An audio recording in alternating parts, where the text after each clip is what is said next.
Welcome to James Clemens High School Softball on the Play Action Sports Network. We'll be back right after this. North Alabama Gas District has provided safe, reliable, and economical natural gas service to Madison and surrounding areas of Limestone County for over 40 years. However, accidents and leaks do sometimes occur. If you smell odors similar to rotten eggs or notice other possible signs of a gas leak, such as a fire or explosion, a blowing or hissing sound, or blowing dust or bubbling water, leave the area immediately, avoid ignition sources, warn others, and from a safe location, contact us immediately at 256-772-0227. And remember to call 811 before you dig. North Alabama Gas District, we take safety seriously. If you'd like to download a copy of this game or hear it again on demand, go to pasnetwork.net. You can find this game and previous games under the Archives tab. You can also subscribe to the Play Action Sports podcast and listen to it on your favorite platform like iTunes, Amazon, and Spotify, or ask Alexa or Google to open the Play Action Sports podcast. Keeping you up to date on Athens and Limestone County sports, Play Action Sports.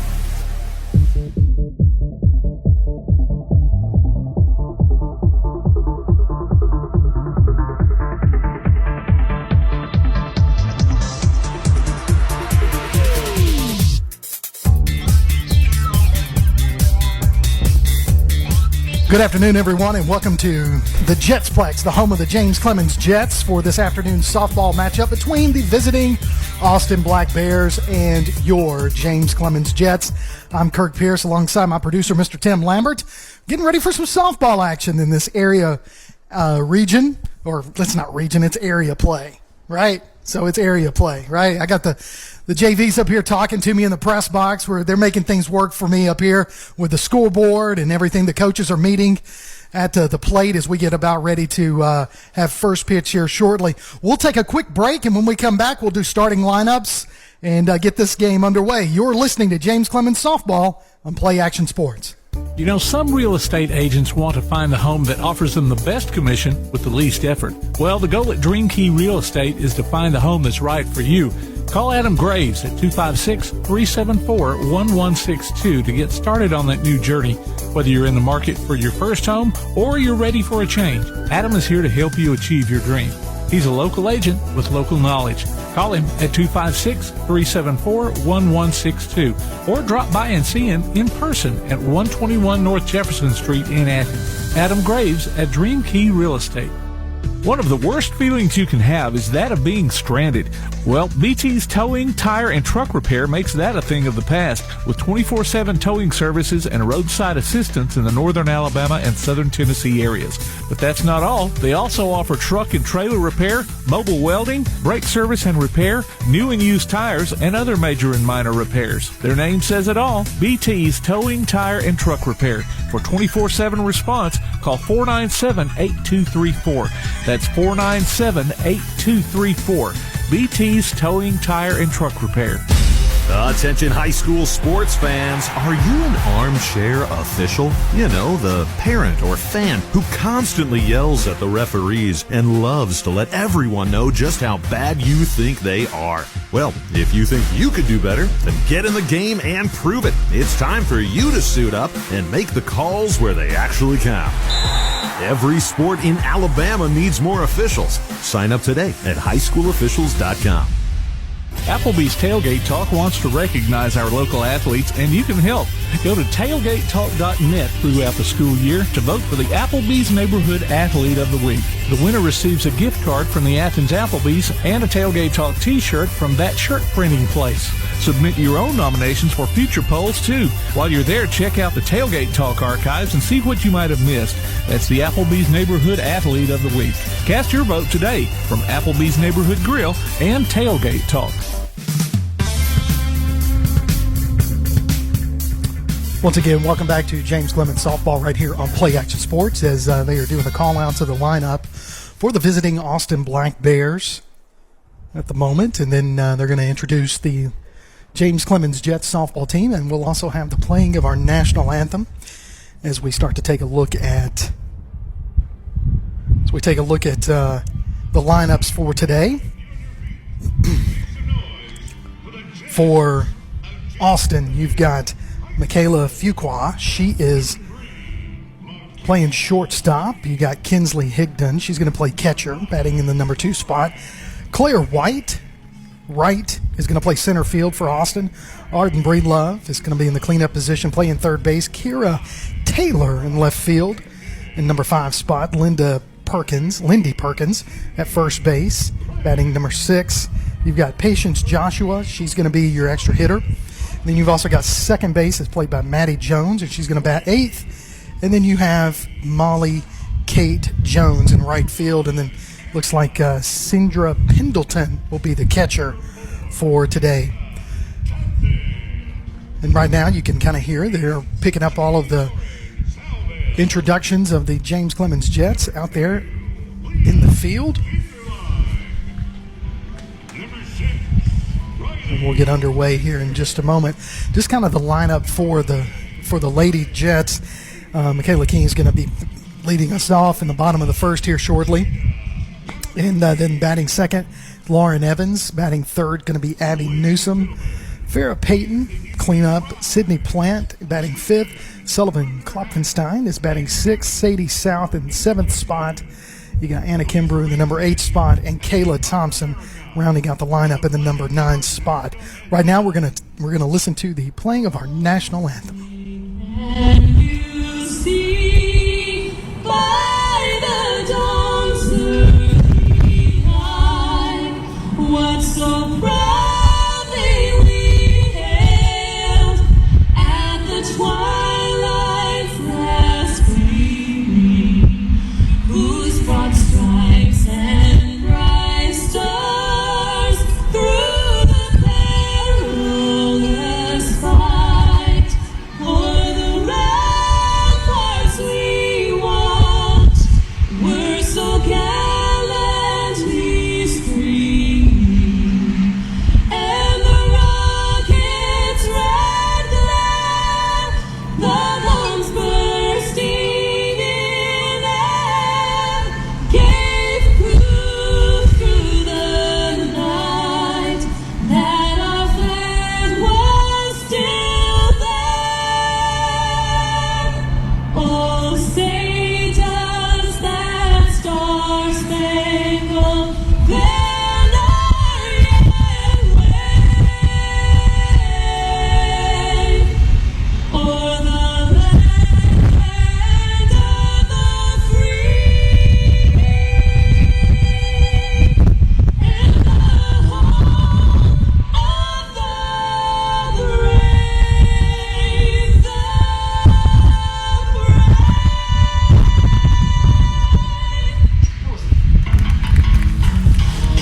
That was the playing of the national anthem right here in the press box is where we are. You can hear the wind pick up. We're out of the wind, unfortunately for the players. They're in the wind. Temperature's around 68 degrees at first pitch. And the temperature's going to continue to drop just a little bit. Rain chances, there are some in the area, but right now it looks like we're going to have a nice, dry start to this matchup between, again, the visiting Austin Black Bears and your James Clemens Jets. Looks like in the circle for James Clemens is going to be Anna Kimbrough. She's going to start us off in the circle.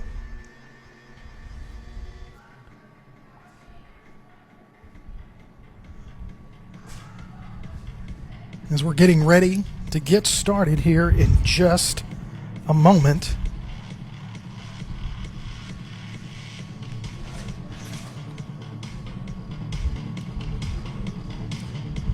Looking forward for this matchup, as we've kind of talked about a little bit the past couple of broadcasts, where James Clemens just last week was able to defeat the Bob Jones Patriots. Kind of like cross-city rivalry. I think everybody was really tickled about that. Really excited to get that victory, knock out those cross-city. All the girls up here are nodding their head yes. They are excited about that. And I know they're excited to start their matchup against the JV team from Austin after this matchup as well. James Clemens in the all-white uniforms, white jerseys, white pants, jet blue socks, trimmed in the numbers and the Jets on the front, trimmed in navy blue, but you've got the jet blue numerals. Some wear visors, some do not. Never understood that. It's just a preference. But here we go. First pitch is going to be here in just a second to Fuqua for Austin. Here's the first pitch from Kimbrough. Called strike right there in the inside corner. Beautiful pitch. Kimbrough definitely is a lot more consistent in the circle, according to her coach and dad, Brad. He likes the way she's pitching this season. Second pitch misses outside for ball one. That's going to be popped up out of play for foul. Takes the count to 1-2.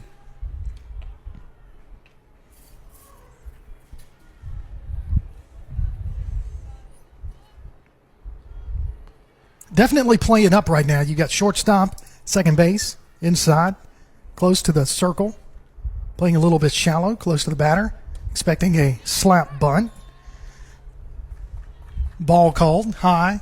Takes the count to 2-2.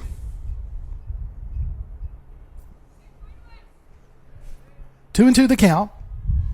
Right in, just now getting underway. Inside pitch misses. Ball three. Counts taken to full. So 3-2. Top of the first. Nobody on. No outs. Just underway with the first batter. Here's the 3-2 pitch from Kimbrough. That's going to be popped backwards. It's going to hit off the net pole for a foul. Count remains 3-2.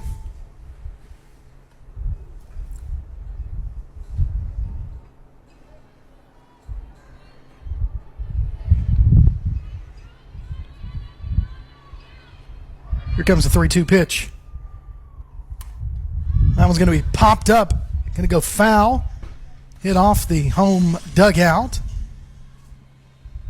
Again, count remains 3-2. Wind is blowing from east to west as we look at the flag as it's flowing over there in the breeze.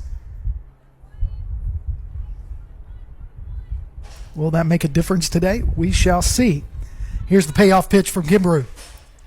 High, misses ball four, so she's going to walk the first batter she sees this afternoon. Next up, Higdon with no outs, runner at first for Austin.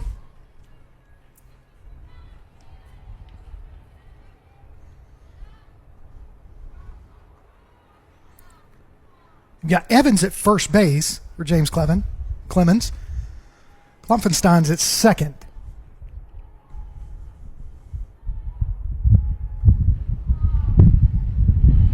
Here's the pitch.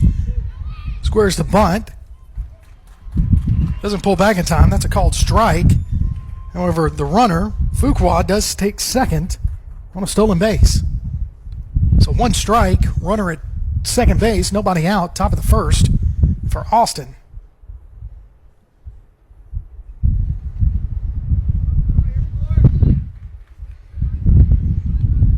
Here's the next pitch, squaring to bunt again. It's going to be a nice bunt laid down. Kimbrough's going to pick it up, throw her out at first base. And an error on a throw, but Fuqua does not decide to advance to home. She did advance over to third base. So that bunt does move the runner over to third base.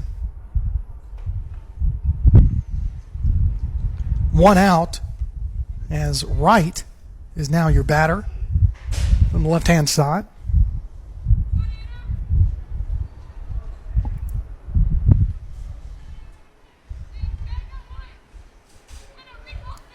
Here's the first pitch to her. She's going to foul that off for strike one.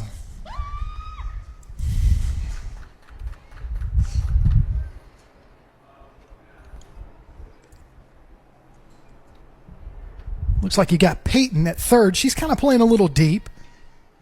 Newsom is up close to Kimbrough. It's a slap bunt. Goes foul for a called strike two.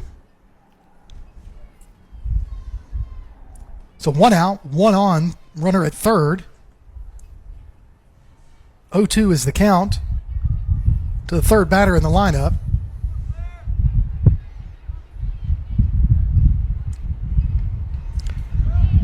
Swing just caught her on the end of the bat.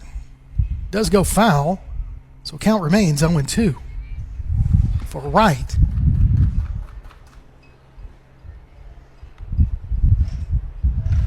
Kimbrough gets set up in the circle. There's a slap in the hole right there. Rolling, continuing to roll in left field. Going to be fielded at the fence and thrown in for a triple, RBI triple, as Austin strikes first on the board. So 1-0 your score in the top of the first, with Austin on top and Breedlove, the cleanup hitter for Austin, up to the plate.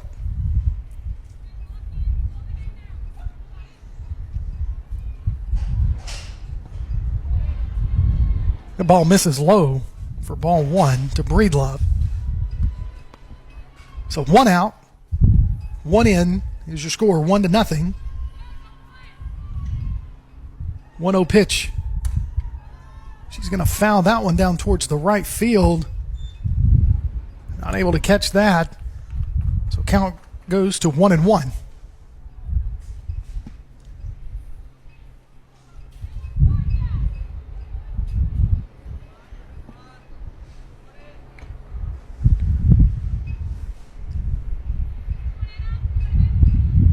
Here comes the 1-1 pitch. Again, same place, same result. Ball goes foul to take the count to 1-2. So 1-2 the count to Breedlove. Runner at third. 1 out. 1-0 your score. That's an outside pitch. Misses for ball 2. Good job there by King to get out from her crouching stance and get that ball caught, because that could have easily gone to the backstop. So here comes the 2-2 pitch from Kimbrough. Swing and a miss on that changeup. Beautiful pitch there by Anna to kind of pull the string on it. As is obvious, Breedlove was looking for a fastball there. So swing and a miss takes the count. It takes us to 2 outs in the top of the first, with Taylor, the number 5 batter for Austin. Outside misses, ball 1.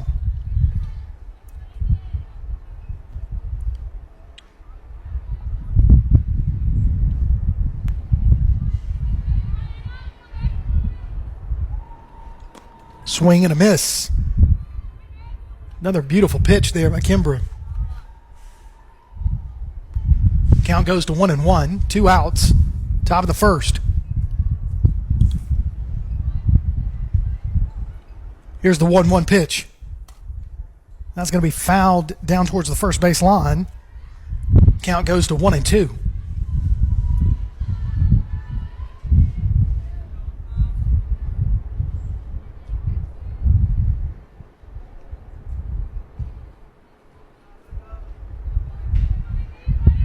Here comes the 1-2 pitch from Kimbrough. Change up just a little high there. Look good from up here, but I guess the ump's got a better view than we do from up here in the press box. Count goes to 2-2.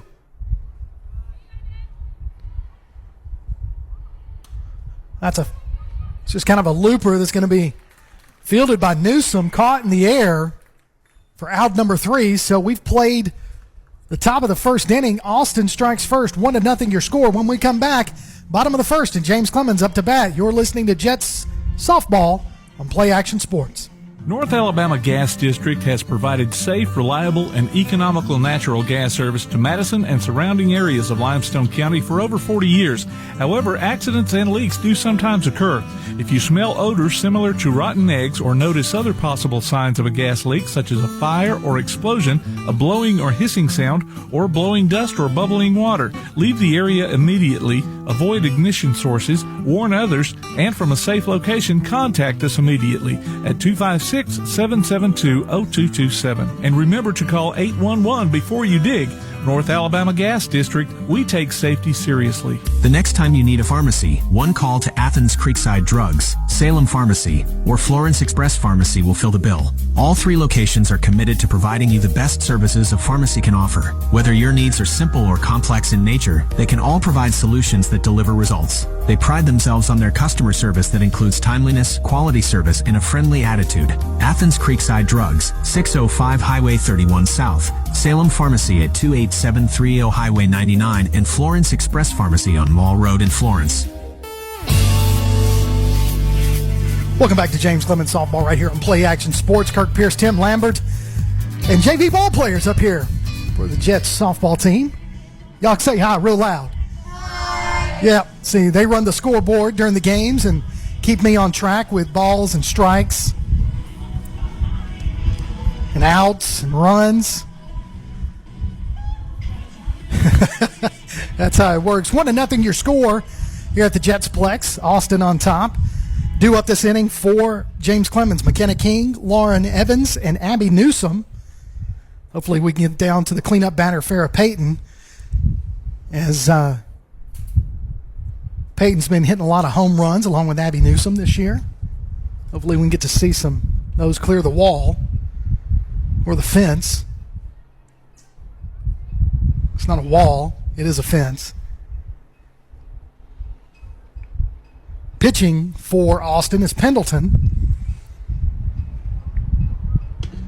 as King steps into the batter's box on the left-hand side. She bats left-handed, throws left as well. That came in handy just a little while ago from while she was catching some of those outside pitches. All she had to do is stick her right hand out there, which is her glove hand, and make those catches to keep it from going to the backstop. Here's the first pitch to King. Outside, low, ball one.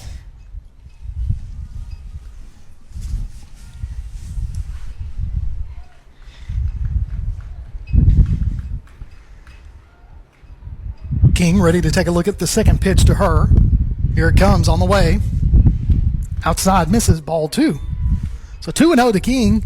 Leadoff batter for James Clemens in the bottom of the first.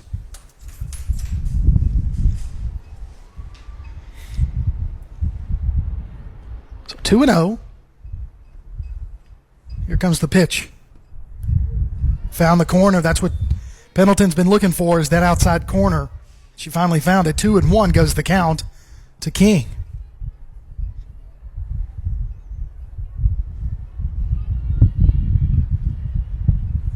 Two-one pitch on the way. She's going to pop that out towards right field. It's going to drop for a base hit single. Leadoff batter King on the base right there with a nice little blooper right over the first base and second baseman's head, just out of the reach of the right fielder for a leadoff single. Now your batter is going to be Lauren Evans. Got her playing first base today. And here she steps into the batter's box on the right-hand side for her first at-bat of the afternoon. Here's the first pitch to her. Inside pitch misses, ball one. She squared to bunt, but was able to pull back in time.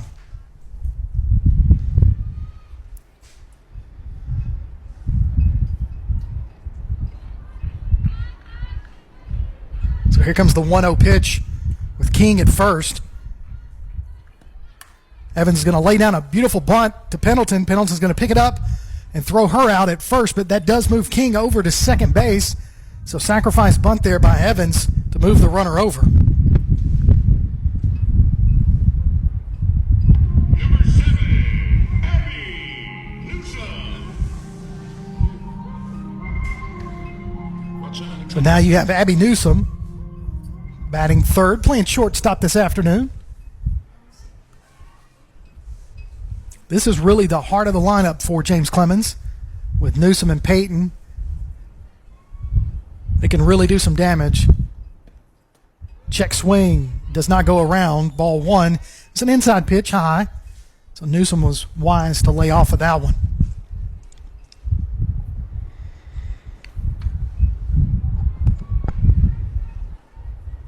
So you got King standing on second. Got one out. Bottom of the first.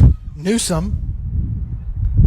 Inside pitch again to Newsom. Misses, ball two. So 2-0 to Abby Newsom.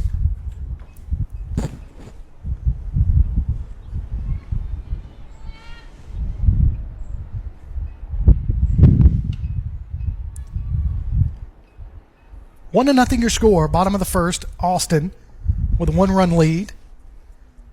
James Clemens with a runner at second. Low misses ball 3. And it's kind of out of the catcher's hands, which allows King to steal the base, and she moves over to third on that pass ball. So 3-0 to Newsom with a runner in scoring position, and that's King, and Peyton on deck. So here comes the 3-0 pitch. High, misses ball 4. So she's going to take her base. King's going to hold up at third. And then Newsom's going to go ahead and round first and take it to second. Wise choice there. So that brings up Farrah Payton. Tends to hit the long ball.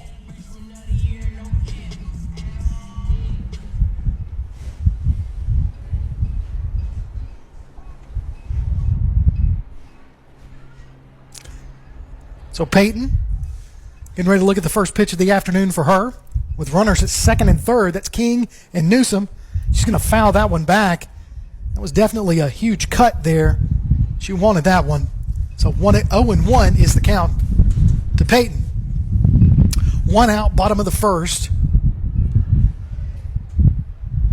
1-0 your score. Austin on top, but James Clemens with runners at second and third.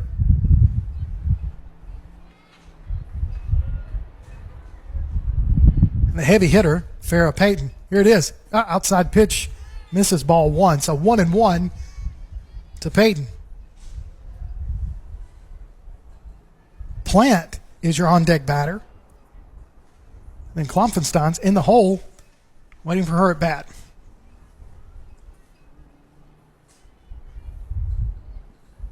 Here's the 1-1 pitch. High, change up. That just went up, high, and slow, and took forever to drop. Now 2-1 goes the count.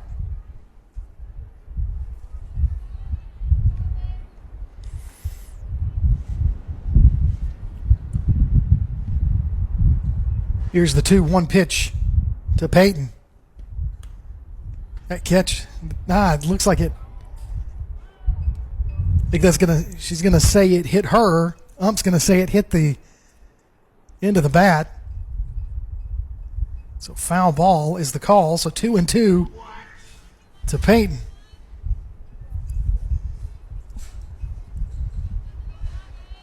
I'm sure it did hit her, but I think I heard it hit the bottom of the bat first.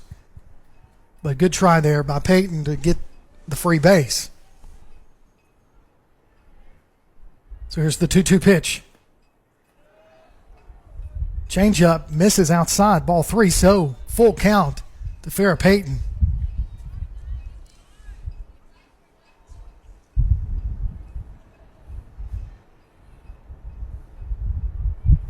Pendleton looks over to her dugout, the Austin visiting dugout, to get the signals for what pitch to throw Peyton.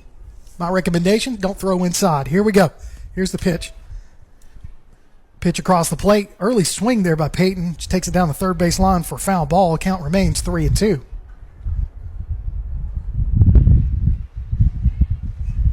Again, you can hear that wind. It's a pretty good gust of wind coming from east to west.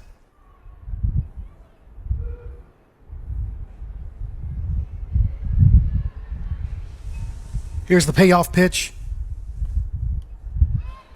Peyton really didn't want to swing at that one. She did. She fouled it off. Fortunately, she gets to see another pitch. Count stays 3-2 with 1 out. Runners at second and third for James Clemens. King standing on third. She started us off with a base hit single out to right field and then was able to steal second base and then took third on a pass ball. Stole second on a bunt. Pass ball, swinging strike. King's going to score. Peyton's going to go to first. And then runs on over to second base. So that is a strikeout. However, that is a drop third strike.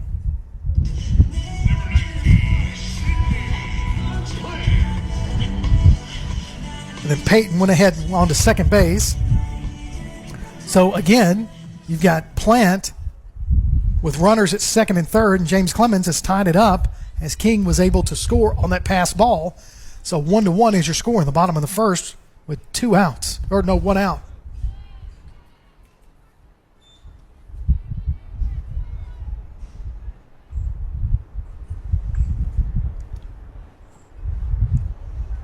So Plant looking at a 1-0 pitch on the way.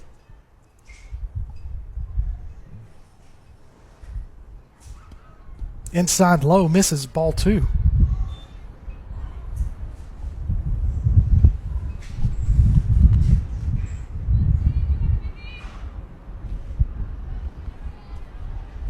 Scoreboard said 1-1 is the count, so I'm going to follow it. Swing and a miss. Strike 2. So 1-2 is the count.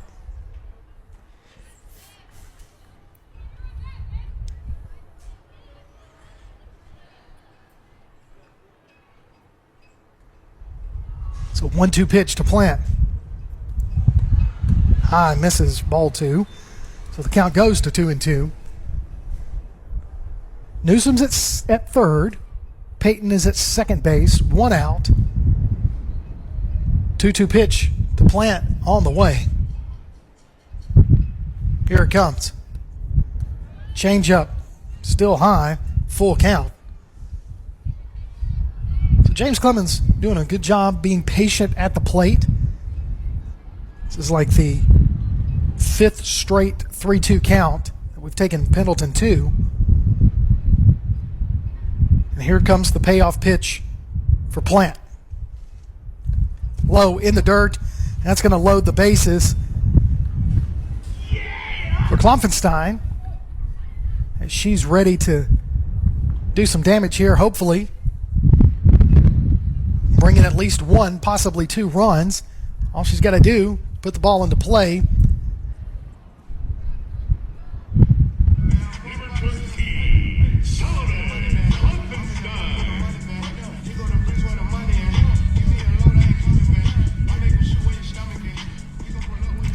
So Klopfenstein steps into the batter's box on the right-handed side.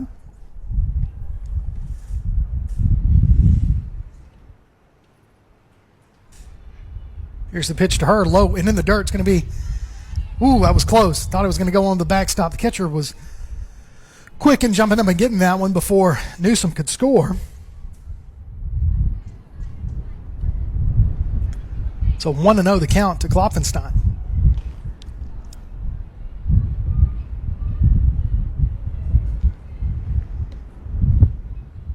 Here's the pitch inside. That's going to call strike. Looked a little bit too far inside on that one, but she must have caught the corner, the inside pitch. So 1-1 goes the count.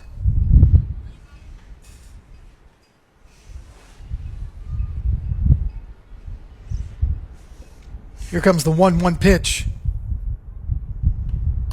She's going to pop that one over towards second base. Second base is not going to be able to pick that one up.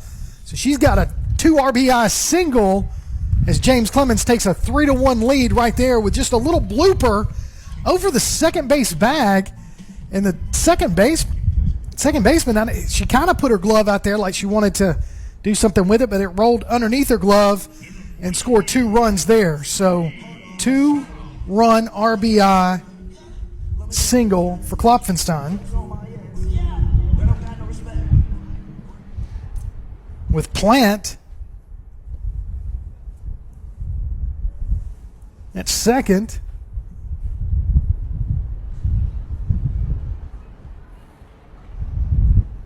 As there is a meeting in the circle of all the infield for Austin after that 2 RBI single by Klopfenstein for James Clemens to take a 3-1 lead here.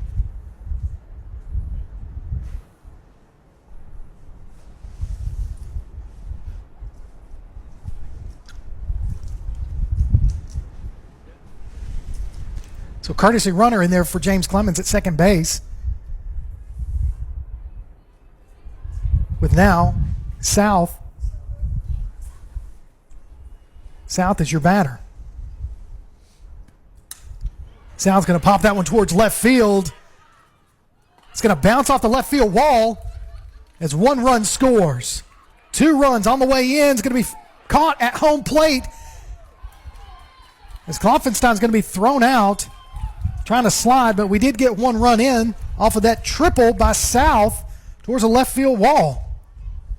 So beautiful hit towards left field. I'm going to say that the wind blowing in from east to west kind of kept that one in the park. But nevertheless, a beautiful triple there by South to increase James Clemens' lead. So South at third, Anna Kimbrough is your batter with 2 outs. Bottom of the first. 4-1 lead, called strike, looking on that inside pitch. So 4-1 lead right here from James Clemens. With 2 outs, Kimbrough can put this one into play. We'll get another run on that board. Outside, misses, ball 1.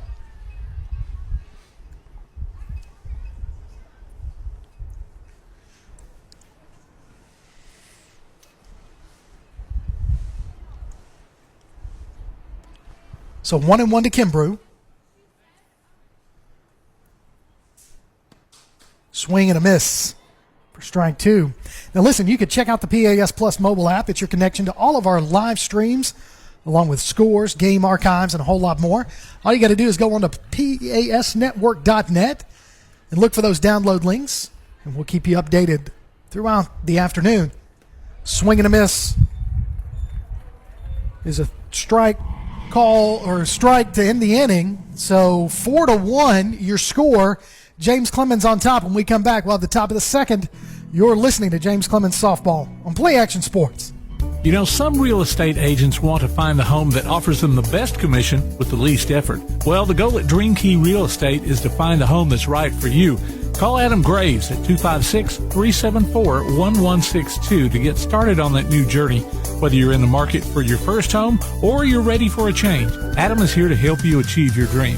He's a local agent with local knowledge. Call him at 256-374-1162 or drop by and see him in person at 121 North Jefferson Street in Athens. Adam Graves at Dream Key Real Estate.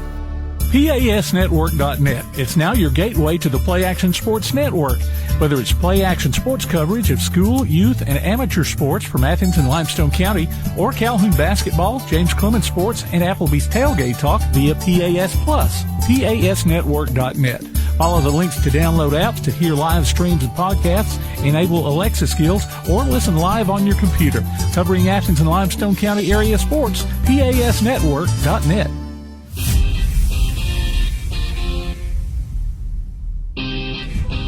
Welcome back to James Clemens Softball right here on Play Action Sports. 4-1 is your score as we get ready for the top of the second inning. You can follow us on Twitter at PAS Network and look for Play Action Sports on Facebook. We'll keep you updated on scores and information tonight and throughout the week. We were just talking in the break that if James Clemens could pull out the win today, beat Austin next week, then they have a shot at hosting the area tournament and be the area champions. So let's get it going, ladies. Foul ball to Perkins. Kimber's still in the circle for James Clemens. So 0-1 the count to Perkins.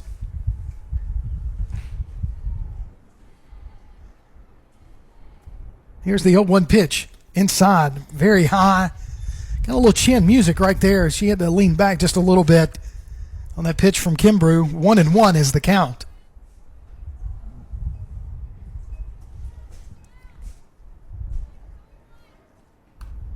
That inside pitch is going to be fouled out of play. Count goes to 1-2.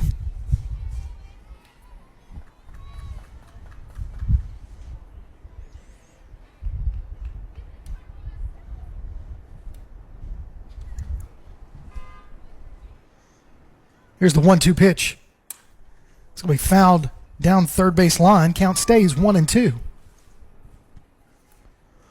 So as you kind of look at the way the area standings are, as I just mentioned, with Austin and James Clemens playing today, if James Clemens pulled the win out today, beat him next week, James Clemens owns the tiebreaker against Bob Jones because they had that big win over them last week in 8 innings. Here's the pitch. That's going to be a pop-up towards center field. It's going to be caught for out number 1 in the top of the second inning. Having a hard time seeing who's out there in center field.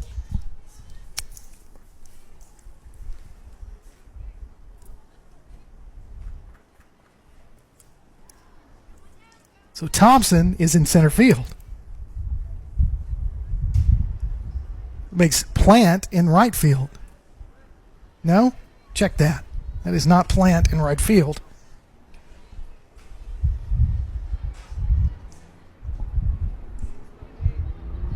First pitch to Joshua is a ball.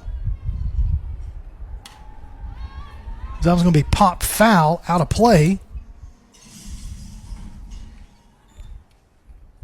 It's Salville in right field. Now I can see it.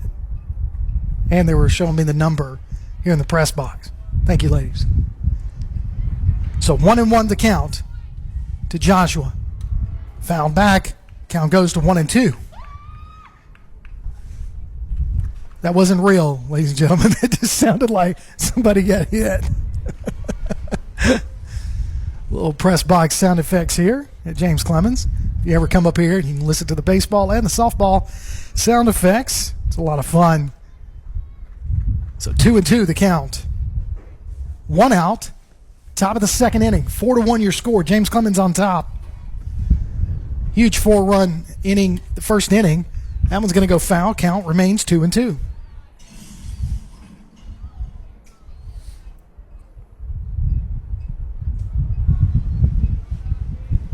I'd like to go ahead and put 7 more runs in the next inning and then get out of here in 4.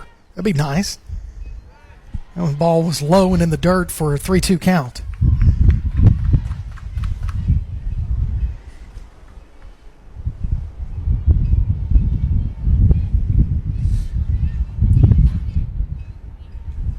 Here comes the 3-2 pitch from Kimbrough.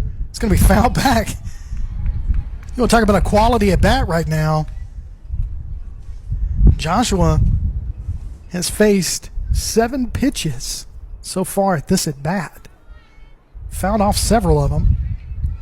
I know with 4 she's fouled off. Here's the 3-2 pitch. Here's 5.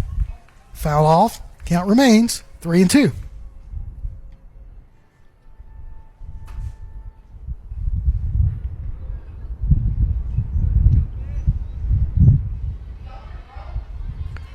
So here comes the 3-2 pitch from Kimbrough.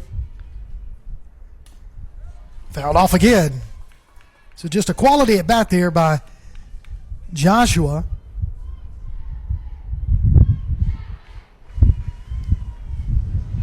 The number 7 batter in the lineup for the Black Bears. Here comes the 3-2 pitch. Fouled off again. So that is 7 foul balls right here at this at bat.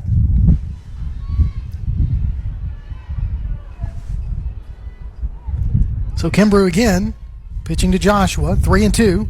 That one's low, rings her up right there, called third strike. So low and inside, catches that inside corner for a beautiful strikeout there by Kimbrough for out number 2, and that brings up Jones, the 8th batter.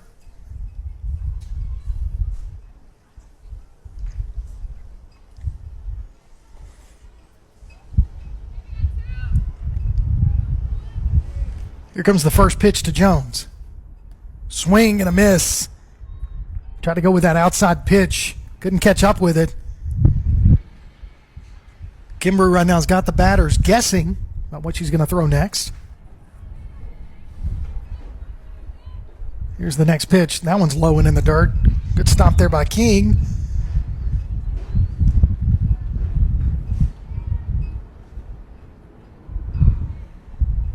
So 1-1 with 2 outs. Top of the second.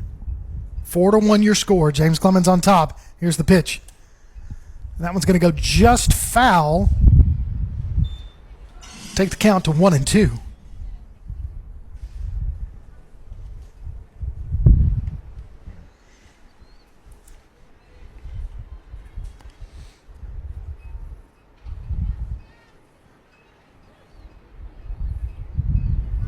So 1-2 the count, 2 outs, top of the second. Here's the 1-2 pitch. Fouled off.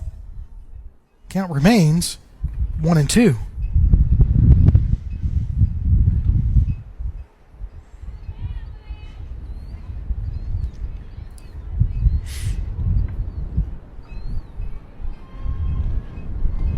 Kimbrough getting set, goes into the windup, pitches, drop third strike. King's going to throw it to first base, get the out to finish the top of the second. Your score, James Clemens 4, Austin 1. You're listening to James Clemens Softball on Play Action Sports.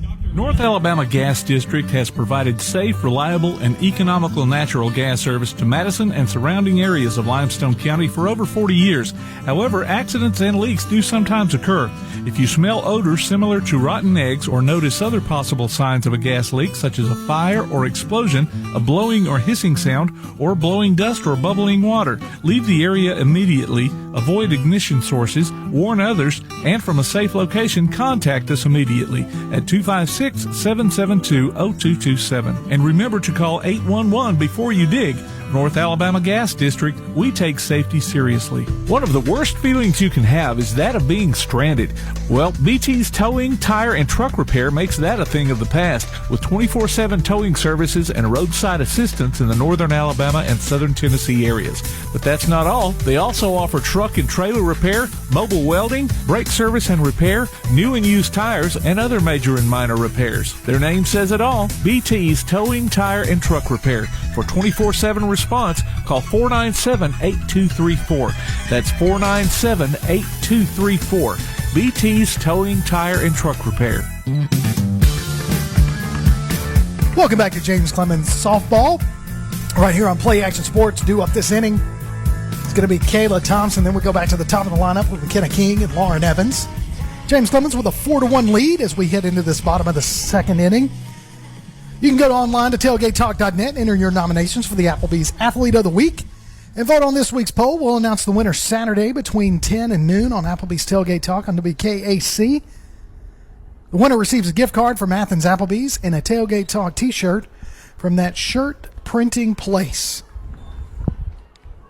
So first pitch to Thompson is a ball. So 1-0 with no outs. Bottom of the second, nobody on. We're just underway. Here's the next pitch. Swing and a miss. Strike one. So 1-1 goes the count.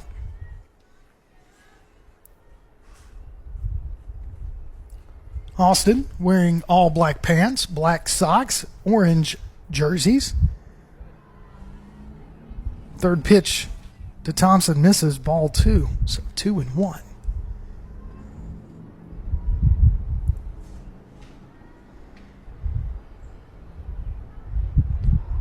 So here comes the 2-1 pitch to Thompson. She's got a change up right there. It's going to be a called strike. So 2-2.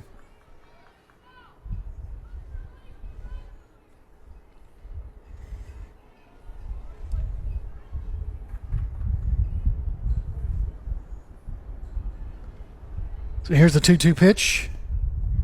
Misses outside, ball 3. So 3-2 goes the count yet again. We had several of those patient at bats in the bottom of the first. We start off the bottom of the second doing the same thing. Thompson trying to find her pitch. Here comes the 3-2 pitch. Outside, misses, ball 4, so she's going to take her base. As now King is your batter. Batting from the left-handed side, she has a single. She got this going to start us off in the game in the bottom of the first, with a single blooper over first base's head into right field, as Austin's coach wants to go out there and have a talk with his pitcher, Pendleton, in the circle. So while they do that, I'll tell you about our Play Action Sports column. It's in the Athens Now. You just need to look for that throughout the area.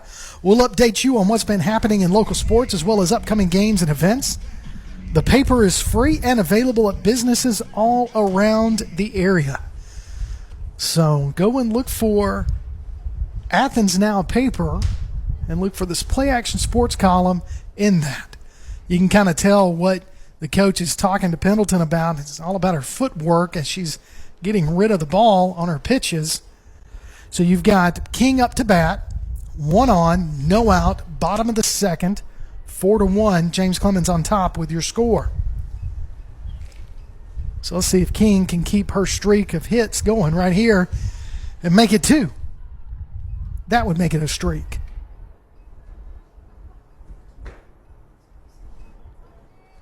So here comes the first pitch to King, who's 1 for 1 on the day.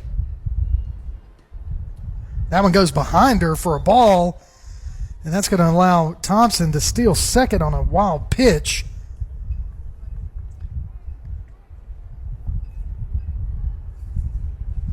So not sure what Coach told her about her footwork, but that one right there was behind King, which is hard to do with her batting from the left side and Pendleton being a right-handed pitcher. So here comes the 1-0 pitch. That one's low for ball 2. So 2-0 is the count to King.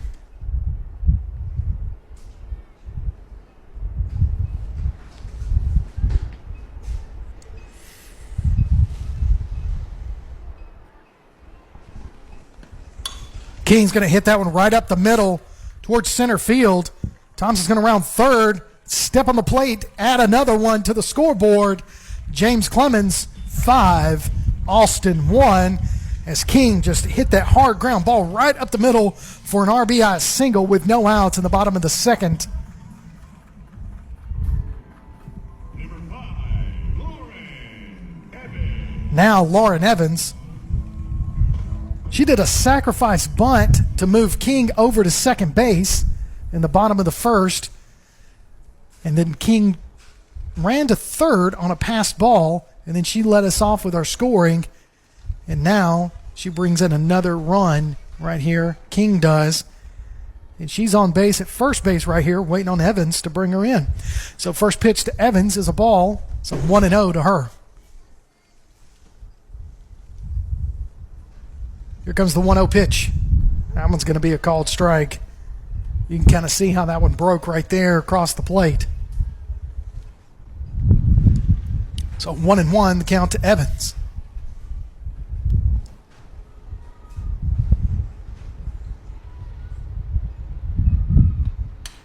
Evans is going to pop that one up. Shortstop's going to range over, get underneath it, make the catch for the first out.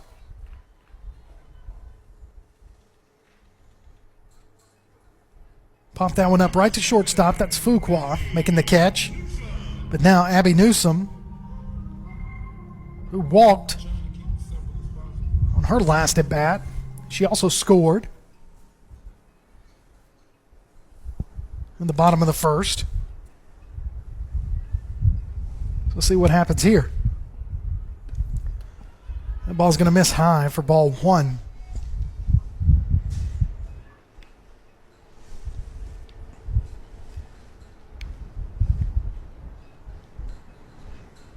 So 1-0 to Newsom. 1 out.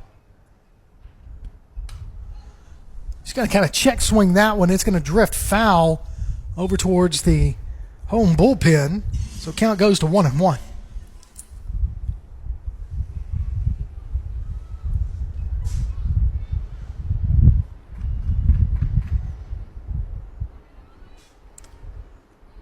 One and one the count to Newsom, with King at first.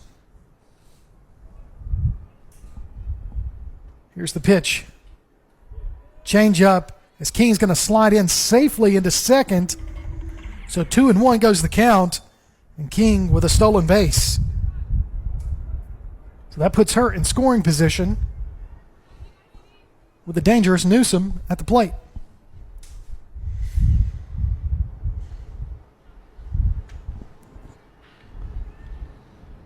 Newsom steps into the batter's box, gets set. Here comes the 2-1 pitch to her. She's going to just kind of bloop that one right to the pitcher for out number 2. Caught that one off the end of her bat and just kind of unable to get enough power in behind that one. It's a great idea because that was headed right up the middle and would have scored King.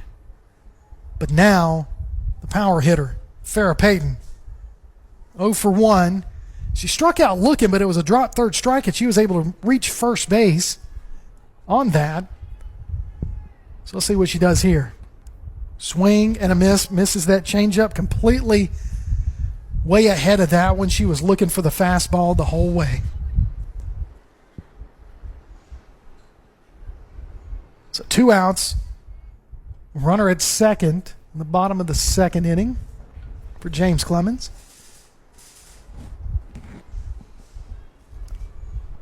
Here's the 0-1 pitch. Low in the dirt. Ball 1. So 1-1 is the count.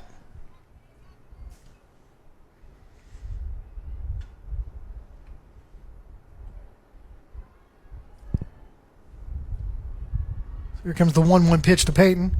She's going to swing. They pulled that string on her again on that changeup, and she was way ahead of it.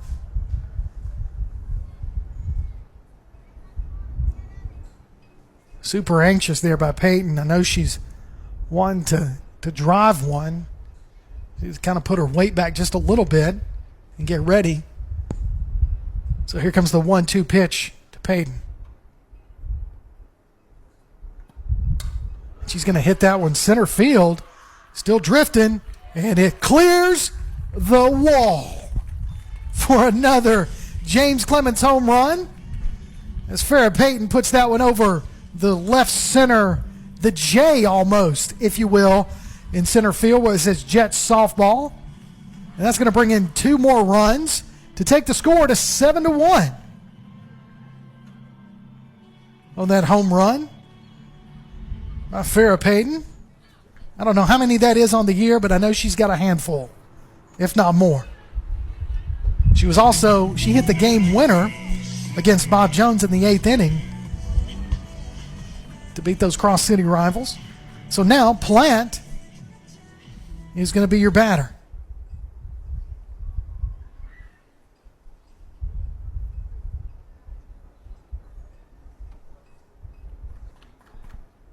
With 2 outs, nobody on now. That base-clearing home run brought in King by Payton.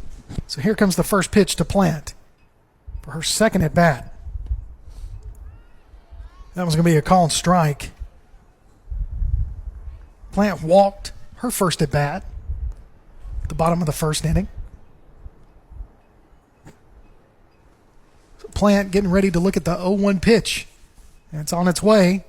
She's going to hit that one towards second base. Second baseman's going to backhand it, throw it over to first base, make the third out. But we've played 2, and James Clemens increased their lead. They're up 7-1 over Austin. You're listening to James Clemens Softball on Play Action Sports. Athens Utilities comprises Athens Electric, Athens Gas, and Athens Water Services. Together, we are committed to providing reliable and affordable electricity, natural gas, and water and wastewater services. We operate as part of the City of Athens, and just like our city's motto of Athens is classic, Southern character, we believe in supporting what makes our community special. And that includes Athens and Limestone County sports. Call 233-8750, come by the office at 508 South Jefferson Street, or look for the link online at athensal.us. The world is changing.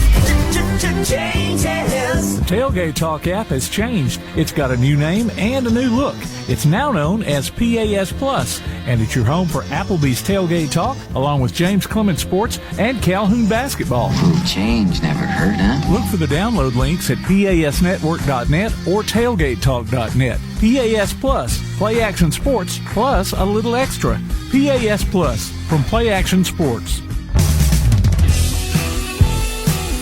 Welcome back to James Clemens Softball right here on Play Action Sports as we get ready for the top of the third inning. Kirk Pierce, Tim Lambert, our producer, bringing you this afternoon's action along with some JV softball players up here for James Clemens, just to help him make sure that I'm in check as Kim Brew is still in the circle for James Clemens. I do want to mention that we talked about the Applebee's Athlete of the Week. Farrah Payton is up for that. She's been nominated, and she's up for the to potentially be the winner of the Athens Applebee's Athlete of the Week. And all you need to do is go announce that.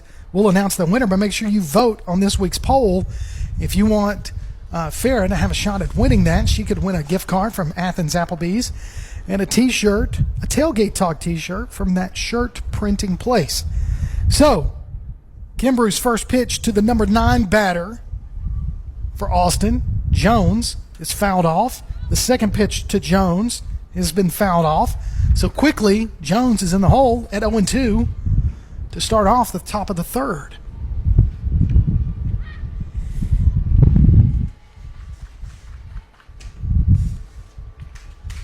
So 0-2 the count to Jones.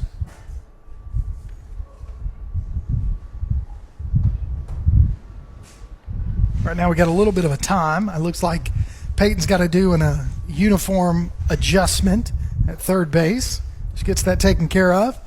And now we're ready to get underway. Here we go. 0-2 pitch. Outside misses, ball 1. So 1-2 goes the count to Jones by Kimbrough.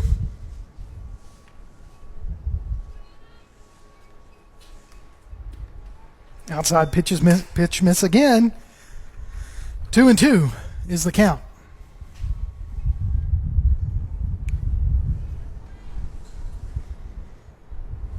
Here's the 2-2 pitch. Check swing. Did she go? King's going to look. No, they're going to look down to first base. First base ump says no, she did not swing, so ball 3 there. So the count goes to 3-2.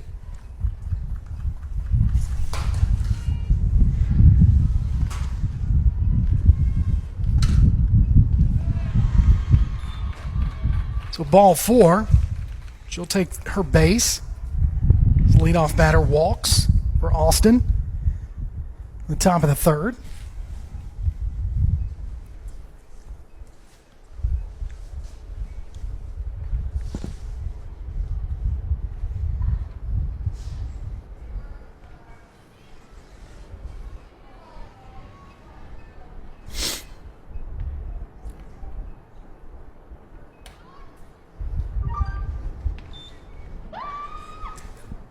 So foul ball, strike 1.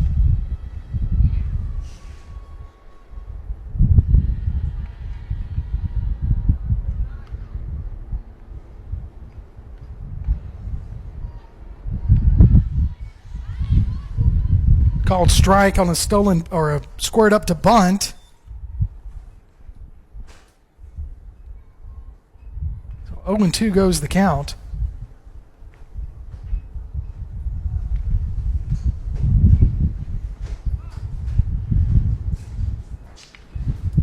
Fuqua, your batter.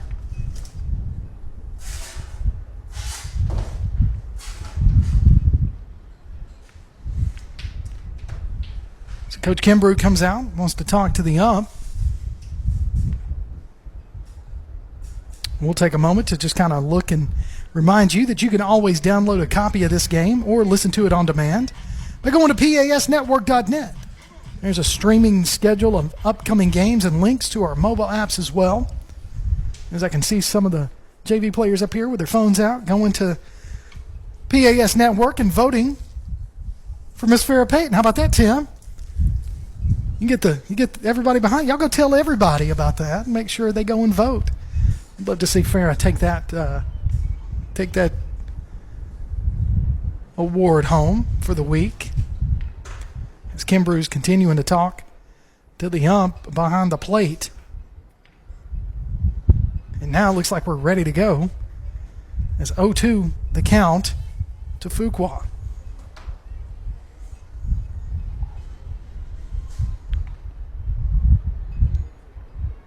So here's the pitch.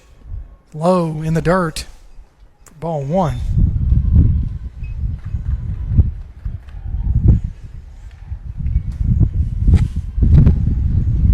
You hear that wind kind of pick up right there, east to west. Outside misses, ball 2. So 2-2 goes the count.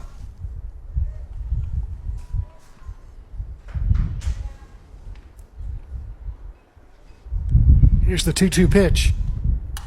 That's going to be a shot rolling out towards center field. It's going to be fielded for a double, RBI double. And that hard ground ball just really kind of hit it where we weren't.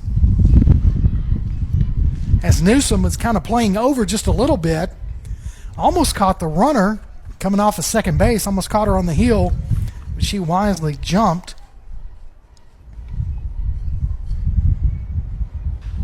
To take the score to 7, James Clemens, 2 for Austin.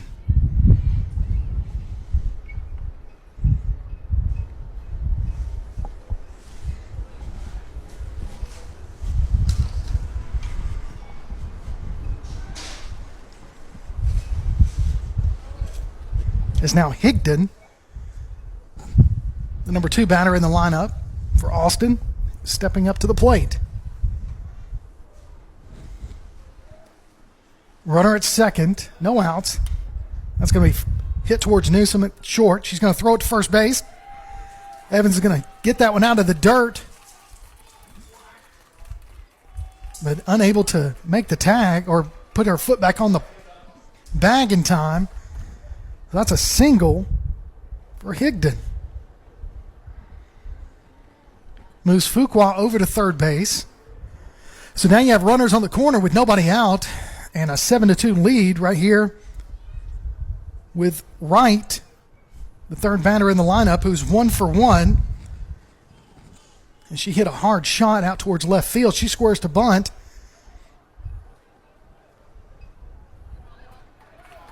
And then a little miscommunication there between King and Kimbrough. As King threw the ball back, Kimbrough wasn't able to bring it in.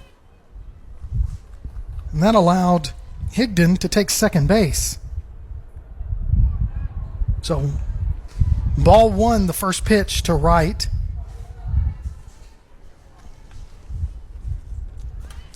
She's going to square to bunt again, and she does. Slow rolls it to Kimbrough.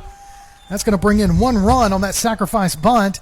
So 1 out, and the score goes to 7-3.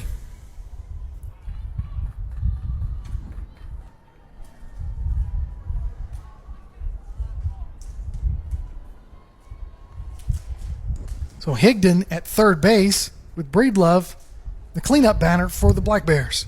Here's the first pitch to her. She's going to foul that one out of play. Strike 1.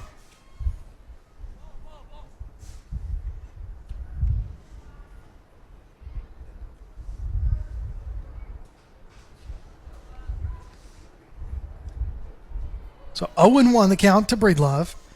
Kimbrough's thrown 59 pitches in a little over 2 innings. That's going to be a pop-up towards right field. Salvell's going to get underneath it, make the catch, throws it home. Long throw. It's going to be safe at the plate. 2 outs. So Austin fighting back with another run.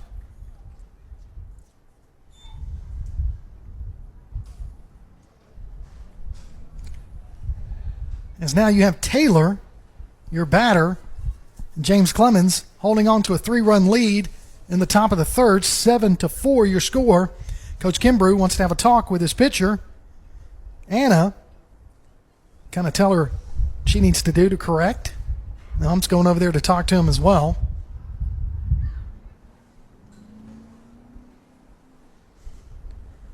So you need to look for the Play Action Sports Report, its results, announcements, and a very special guest each and every week. It drops Wednesday on your favorite podcast platform like iTunes, Amazon, Google, and a whole lot more. You can also hear it on your Alexa or Google device, or you can just hear it online by going to pasnetwork.net. 7-4 your score in the top of the third inning as Austin battling back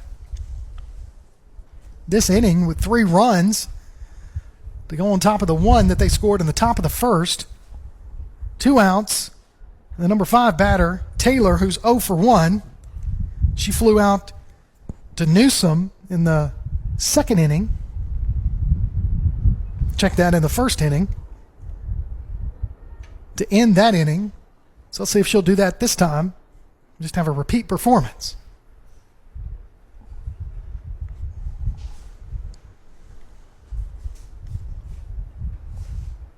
So Coach Kimbrough still talking to the ump as everybody kind of converges onto the circle to have a talk with Anna, or it looks like she's talking, telling them everybody where they need to go. Or maybe they're telling their favorite joke. Is that what they're doing? Everybody says yes. They're talking about saying jokes. I think they're talking about the guys they like. That's what I think. Here we go. Nope, not ready yet. So as we mentioned at the top of the broadcast, James Clemens can hold on today and then beat Austin next week at Austin. They'll be tied for first in the area with Bob Jones and hold that tiebreaker based off of that win a couple of weeks ago against Bob Jones. As that game went into extra innings and ended with James Clemens winning that off a Farrah Payton home run to win by 1 run in the 8th inning. So still kind of talking. Coaches are, or the ump and Coach Kimbrough. The wind's kind of shifted a little bit, blowing from south towards the northwest. It's a nice breeze.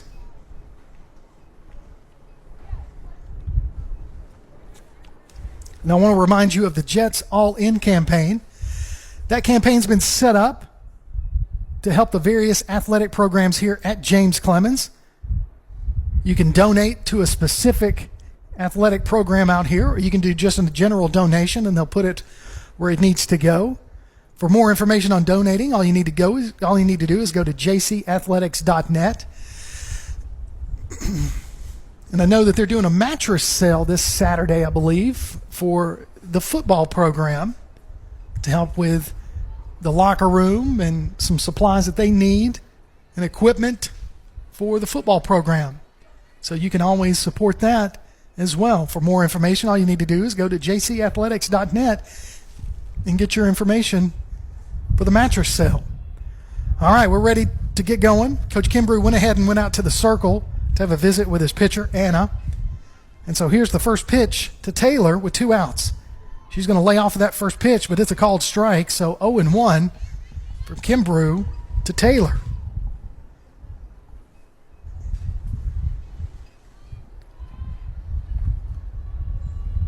So here's the 0-1 pitch. Sets up outside. Ball misses way outside. King's able to get out there. As I mentioned, she's lefty. Has the glove on her right hand. So she's able to jump out there on those outside pitches rather quickly to keep them from going to the backstop. Here's the 1-1 pitch.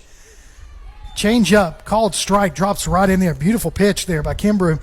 She's really got that change up dialed in. She pulls that string on it to slow it up, really keep the batter guessing. Here's the 1-2 pitch. Outside, misses, ball 2. So 2-2 is Kimbrough speeding up her delivery here with 2 outs in the top of the third.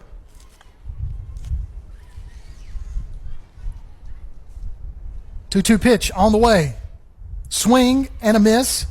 Drop third strike. King goes ahead and tags the batter. And that'll end the top of the first. When we come back, James Clemens back up to bat. They've got a lead, 3 runs, 7-4 your score. You're listening to James Clemens Softball on Play Action Sports. Have you noticed bad behavior has become normalized at interscholastic athletic events? Some fans seem angry. They lack civility toward one another. Some even get aggressive and unruly. Time out! What is going on? This has to stop. Let's not forget, school sports aren't just about winning. And they're definitely not an excuse to take your frustrations out on the official or the opponent. They're about teaching lessons like perseverance, respect, and empathy, so students can learn and grow as people, not just as players. We all have a role to play in setting a good example for our students and teaching them these important values. So fans, it's time to step up your game and behave positively at interscholastic athletic events in Alabama. This message presented by the AHSAA and the Alabama High School Athletic Directors and Coaches Association.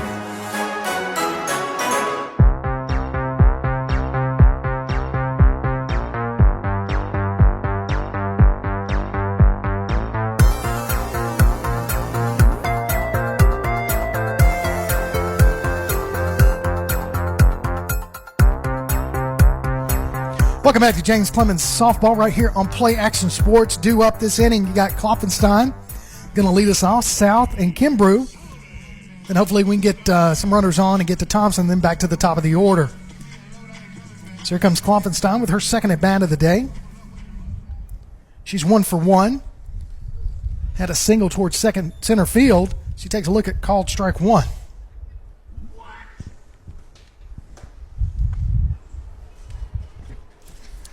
So 0-1 to Klopfenstein. Here's the pitch. Outside, ball one. So I mentioned just a little while ago that Peyton had a home run to beat Bob Jones a couple of weeks ago. That was actually a grand slam. I said a single shot, and I was incorrect. Final score there was 11-7 for the Jets to take home that victory against cross-city rivals Bob Jones. Here's the 1-1 pitch. She's going to pop that one up. It's going to go towards center field. She's going to drift back, make the catch for out number one.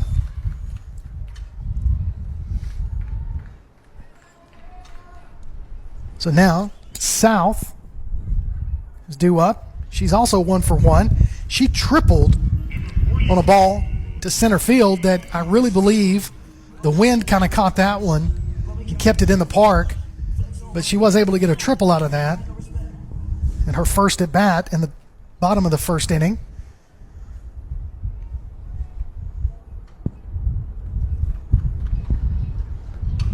So here's the first pitch to South. She's going to swing, slow roller over to third base. Third base is going to come up, throwing for out number two. So Breedlove, the third baseman, able to come up, make that catch, or make that throw over to first base to Perkins. So now Anna Kimbrough is your batter. She's 0 for 1 on the afternoon. Struck out swinging, her first at bat. So here's her first pitch of her second at bat. Outside, high, ball one.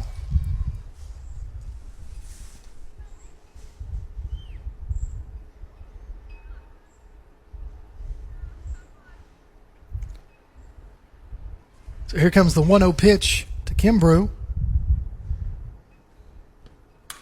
That was going to be a blooper towards left center or right center, and it's going to fall for a base hit single with 2 outs.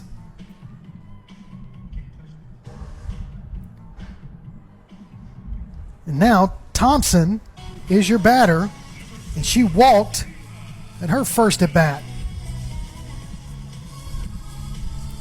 So Kayla Thompson, your batter. Kimbrough standing at first base with 2 outs in the bottom of the third. James Clemens holding on to a 3-run lead, 7-4 over Austin so far. Here at the Jetsplex, it has turned out to be a beautiful day, except for the wind. Rain's held off. It kind of rained a little bit, but the field looks in great condition. So Kimbrough is going to get a courtesy runner. That's going to be Hinderlong. She's going to go to first to run for Kimbrough.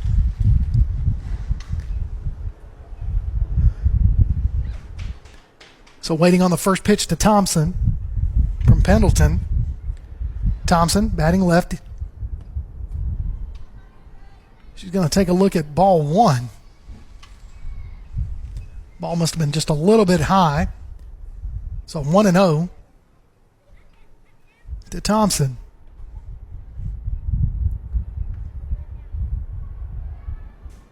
Here comes the 1-0 pitch.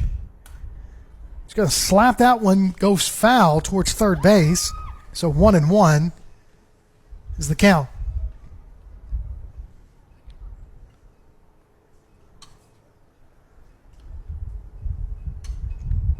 Infield kind of coming in a little shallow to try to get a quick out, either at first or second.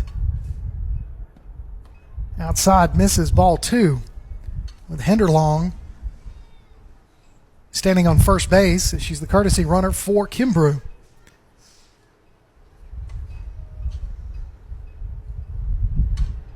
Two 2-1 pitch to Thompson. Here's the windup. Slapped at that one, still went foul. So count goes to 2-2.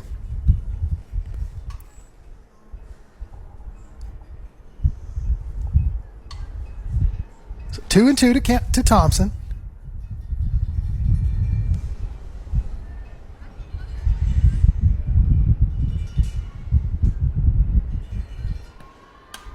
She's going to slap that one. It's going to be a slow roller over to Short. Short's going to field it, throw it over first base, and that's going to end the inning. We've played 3. Your score, James Clemens 7, Austin 4. You're listening to James Clemens Softball on Play Action Sports. You know, some real estate agents want to find the home that offers them the best commission with the least effort. Well, the goal at Dream Key Real Estate is to find the home that's right for you. Call Adam Graves at 256-374-1162 to get started on that new journey. Whether you're in the market for your first home or you're ready for a change, Adam is here to help you achieve your dream.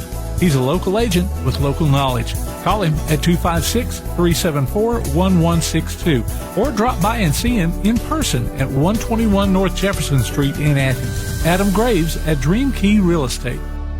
Join us for Applebee's Tailgate Talk every Saturday morning at 10 on WKAC. We'll talk to coaches and sports figures of local interest and get their thoughts on whatever comes down the pike. We'll also announce our latest Athlete of the Week and give away an Applebee's gift card and a Tailgate Talk t-shirt. Applebee's Tailgate Talk, Saturday mornings at 10 on your Tailgate Talk app, on your Amazon Echo or Google Home device, online at tailgatetalk.net, and on the air at 1080 WKAC. Welcome back to James Clemens Softball here on Play Action Sports. Due up this inning for Austin, Perkins, Joshua, Jones, and then Jones again. 2 Jones back to back. But right now, Perkins is your batter with Kimbrough still in the circle for James Clemens. She's thrown 65 pitches in 3 innings of work, with a 7-4 lead. Here's the first pitch. Misses low, ball 1.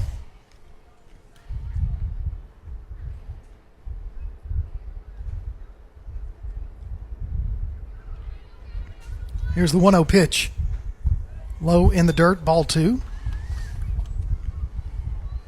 So 2-0 the count to Perkins, who's 0 for 1 on the day. Flew out to center field. That's going to be a slow roller. Peyton's going to throw it off her back foot and gets away from Evans at first. So now we got a runner at first.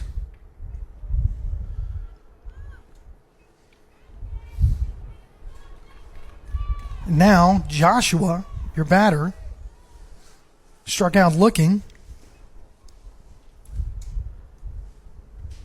She's the one in the earlier at bat that just kept fouling everything off. I think she ended up with 8 foul balls on a full count and then struck out looking. Here's the first pitch to her. That was called strike as King throws it down to Evans at first base, trying to get that runner with an extended lead, but she was able to get back safely.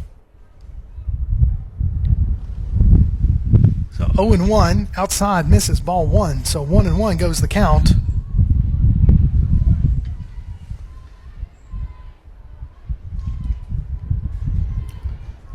So Joshua getting ready for the 1-1 pitch from Kimbrough. Inside, called strike 2. So the count goes to 1-2.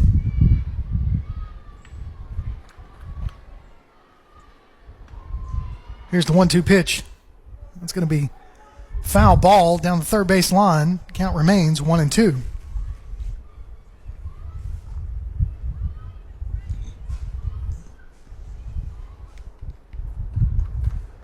Seven to 4, your score. James Clemens on top of the visiting Austin Black Bears in this area matchup.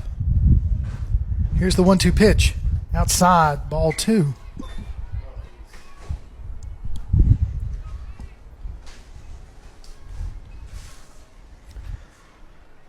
So wait on the 2-2 pitch from Kimbrough.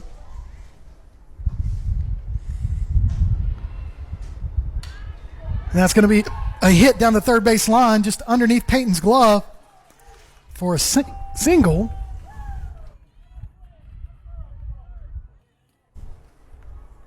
So runners at first and second with nobody out.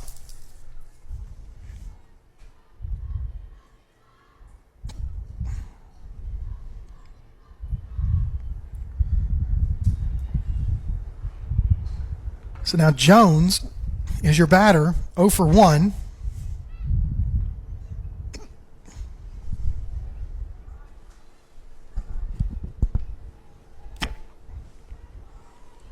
With Austin threatening.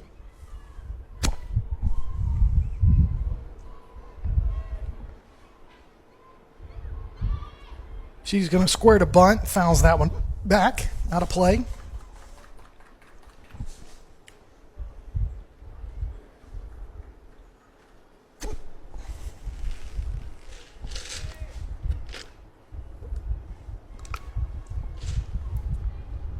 So here's the 0-1 pitch. That's going to be fouled for strike 2. Evans collapsed on that one down the first base line. Wasn't able to get it before it went foul. So 0-2 the count to Jones.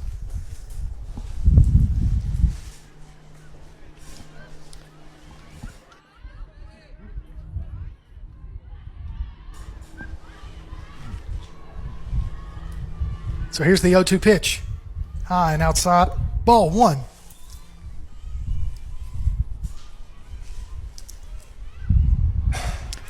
So count is 1-2. Apologize for the hiccups all of a sudden when it's just me calling. Swing and a miss for out 1 on that strikeout, and that brings up the other Jones for Austin with 1 out and 2 on. Runners at first and second.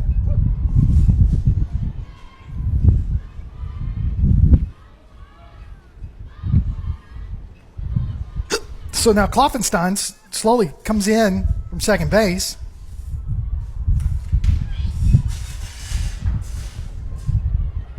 That pitch is low and in the dirt for ball 1.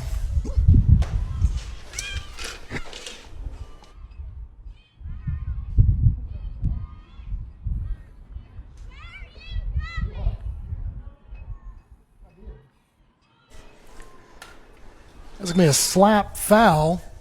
Takes the count to 1-1.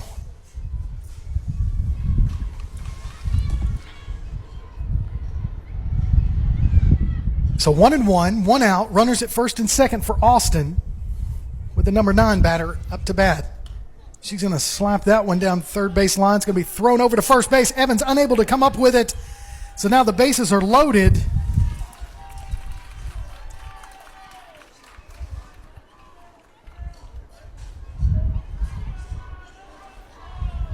So we're back to the top of the order for Austin with Fuqua, who's 1 for 1. She walked her first at bat and then doubled her last at bat. So an opportunity here for Austin to get within striking distance of James Clemens. Here's the first pitch to her, and it hits her. So that's going to bring in a run. Bases stay loaded for Higdon.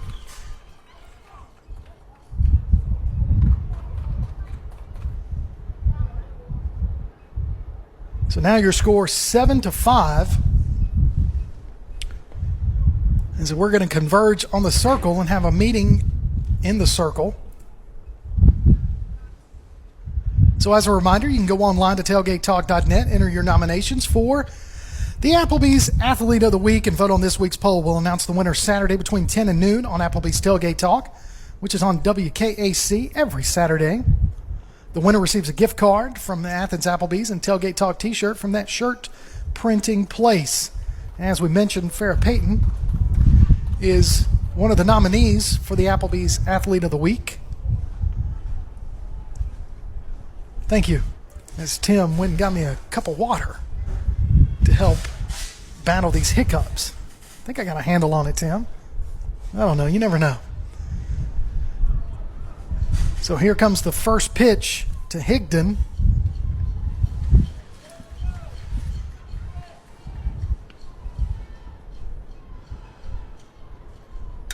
She's going to hit that hard one to Kloffenstein's going to throw it home. Smart play there to get the runner trying to score from third for out number 2.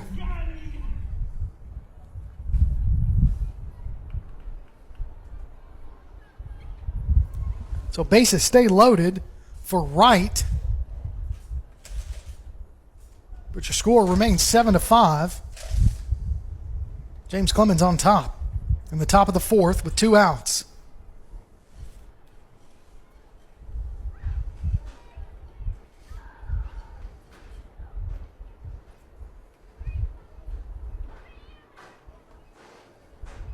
So Kimbrough taking a look in the dugout to make sure she gets the right pitch. Here's the first pitch.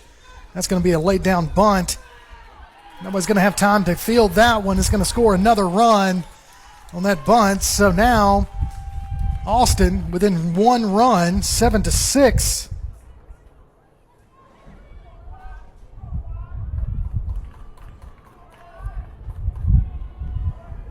With bases loaded, and now the cleanup batter, Breedlove, up to bat.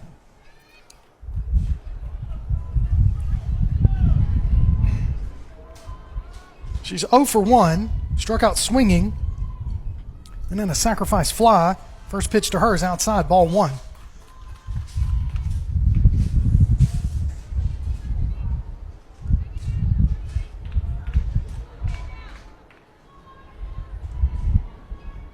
So here's the 1-0 pitch. That one's low in the dirt for ball 2. Kimbrough with 86 pitches. So through a little over 3 innings of pitching for James Clemens. Here's the 2-0 pitch. Outside, ball 3. Oh, that's going to be a called strike right there on that outside corner. So 2-1. As the wind picks up just a little bit more. I don't mind it picking up. She hits a fly ball out to the outfield. Kloffenstein with a line drive hit right at her, and she fields it cleanly for out number 3. So when we come back, we'll have the bottom of the 4th inning. James Clemens hanging on to a 1-run lead, 7-6. You're listening to James Clemens Softball on Play Action Sports. Here's what's on the Jets' radar. On Friday, varsity baseball will host Austin. Freshman baseball will play Bob Jones at home. Varsity softball starts play in the Northwest Alabama Bash Tournament at Florence. JV and varsity boys soccer will visit Austin, while the JV and varsity girls are at home against Sparkman, and the Mountain Brook Invitational Track Meet will be held. Saturday, varsity baseball has a doubleheader at Austin, and the freshman boys soccer team host Madison Academy. We'll be back with more James Clemens coverage from Play Action Sports. North Alabama Gas District has provided safe, reliable, and economical natural gas service to Madison and surrounding areas of Limestone County for over 40 years. However, accidents and leaks do sometimes occur. If you smell odors similar to rotten eggs or notice other possible signs of a gas leak, such as a fire or explosion, a blowing or hissing sound, or blowing dust or bubbling water, leave the area immediately, avoid ignition sources, warn others, and from a safe location, contact us immediately at 256-772-0227. And remember to call 811 before you dig. North Alabama Gas District, we take safety seriously. Welcome back to James Clemens Softball right here on Play Action Sports. Score 7-6. James Clemens with a 1-run lead heading into the bottom of the 4th. Joining us during our broadcast, head coach of the James Clemens varsity baseball team, Coach Johnny Johnson. Coach, it's good to see you again. Yes, sir. Always glad to be on with you guys. It's always, it's a rarity that we get you up here on a day off. I know. We don't have many of those. And, no, you don't. Caught me on a day where I was mowing and putting lines down for our games tomorrow. So I saw that. Got to come up here and sneak in for a few innings. Speaking of tomorrow, we'll be back up here with the Play Action Sports broadcast of the visiting Austin Black Bears. That's and right. James Clemens Jets. We'll do this just same game here, but on our field, right? Yeah, that's right, man. Just right next door. So first up to bat in the bottom of the 4th for James Clemens is King. Evans and Newsom also due up this inning. Let's see if we can't go through the lineup here with the first pitch to King. She's going to slap that one towards shortstop. Shortstop's going to come up, field it for a quick out, number 1. That's not what you want to see as a coach. Well, depends on which side you're on, right? But if I'm Coach Kimbrough, no, you'd like to have that leadoff runner on every inning, but doesn't always work out that way. 1 pitch, 1 out. You want to make sure you get her to work here and don't give her another quick out. So Evans is your batter. Now, Coach, you guys jumped up in the polls You're now number 8 Did in we? the state. You did. I like the fact that you did not know that. I try not to look very often. Well, you guys are playing great baseball, and just at the right time as we get into area play. Here's the first pitch to Evans, misses low for ball 1.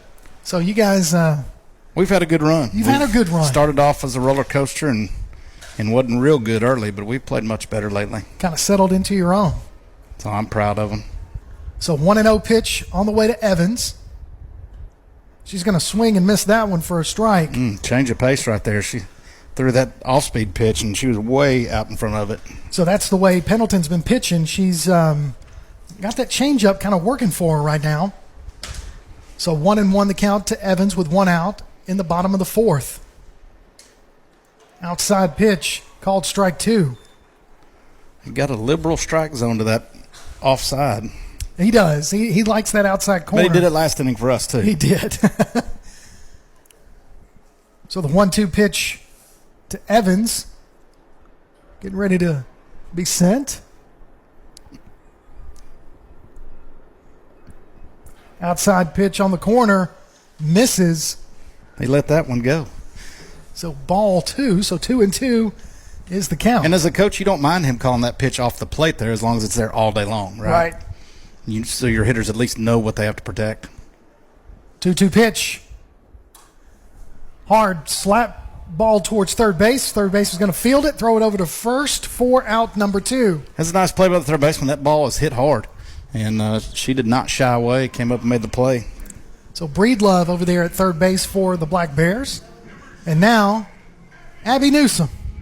So we get really dangerous with these next 2 hitters, I believe, right? I We really do. This is where our power is in the lineup and can change the score in a hurry. So Peyton had a 2-run shot or 3-run shot, her last at bat over the left center fence. So if we can get Newsom a 2-run shot, thank you. See, these players right here. It's always handy to have some of the girls around to correct us. That is, you are correct. So called strike right there to Newsom on the outside corner. And I'm not sure we called that ball a changeup earlier, but maybe a drop ball. I don't know. I never know. To me, softball, all of them are drop balls. It's not a slider or a 12-6 curve. I know no, that. It's not. So here's the 0-1 pitch to Newsom, low and in the dirt for ball 1. So 1-1 the count to Newsom. It'd be big if we could find a way to get a run here to answer back. Anytime they get momentum by scoring in the top half of the inning, you want to try to steal that momentum back by scoring immediately in that next half. And their goal obviously is to throw up a 0, right? Right. So maybe one of these girls can run into one. So here's the 1-1 pitch. Newsom kind of didn't look like she wanted to swing all the way on that one. Well, is that change of pace, that change up again? I mean, it's really, really slow compared to the fastball. And once you get started, it's hard to, they don't. Unlike baseball where we've got 60 feet, I mean, it's 43 feet or whatever it is, they don't have a lot of time, so they've got to get geared up for that fastball. And when she takes that much speed off that pitch, it's tough to wait. So 1-2 pitch. It's going to be popped up. Get out. Out of play. Count stays 1-2. Yeah, she kind of popped that one right behind. No, you're exactly right. When you watch the fact that they're able to hit it as fast as they are when that ball gets on you as quickly as it does. I promise you, I stood in against a girl named Krista Williams. She was Team USA pitcher in '96 when they won the gold, played at University of Texas. I stood in for 2 pitches and said, no, thank you. I want no part of that. Didn't want any of that one.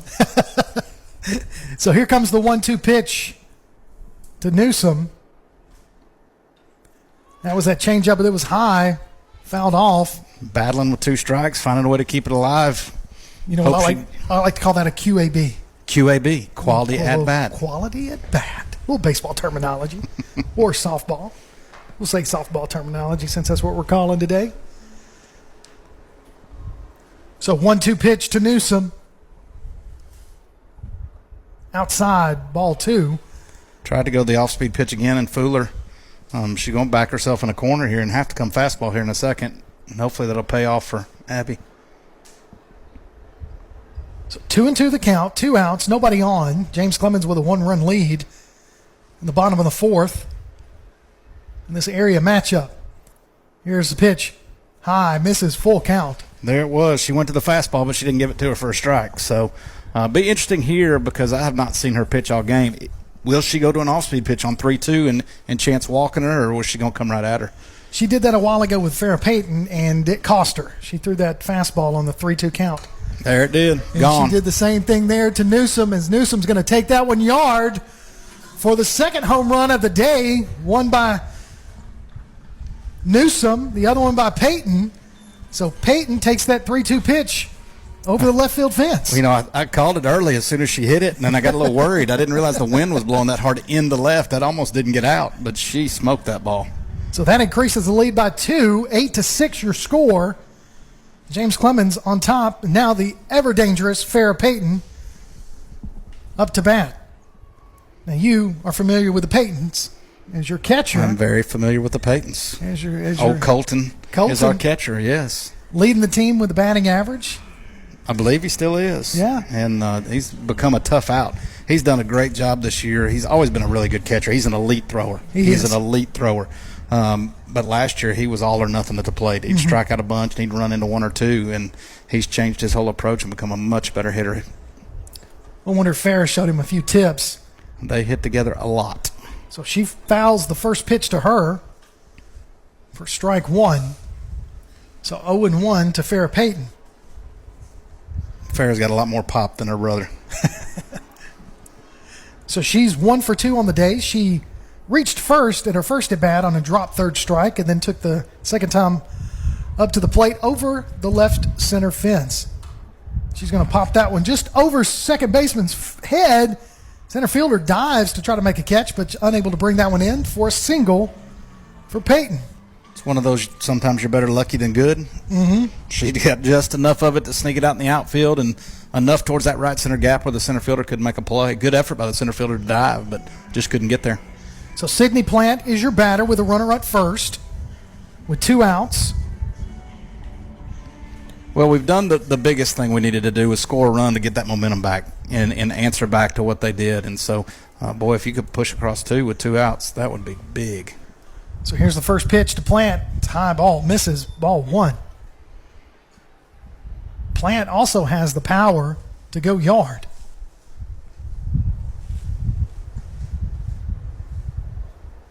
So 1-0 the count to Plant. Runner at first is Payton. The 2-run lead, 8-6 in the bottom of the fourth. Here's the pitch. Inside. Called strike. Payton able to get back just in time on that throw down to first base. A little closer than you'd like. It really was. Like her to get back quicker or get dirty, one of the two. So 1-1 to Plant. Got those nice white unis. Didn't want to get it dirty, I guess. I know, man. Got to get those things, got that red dirt. So Plant's going to hit a slow roller to third base. Third base was going to field it, throw it to first for out number 3. We got 1.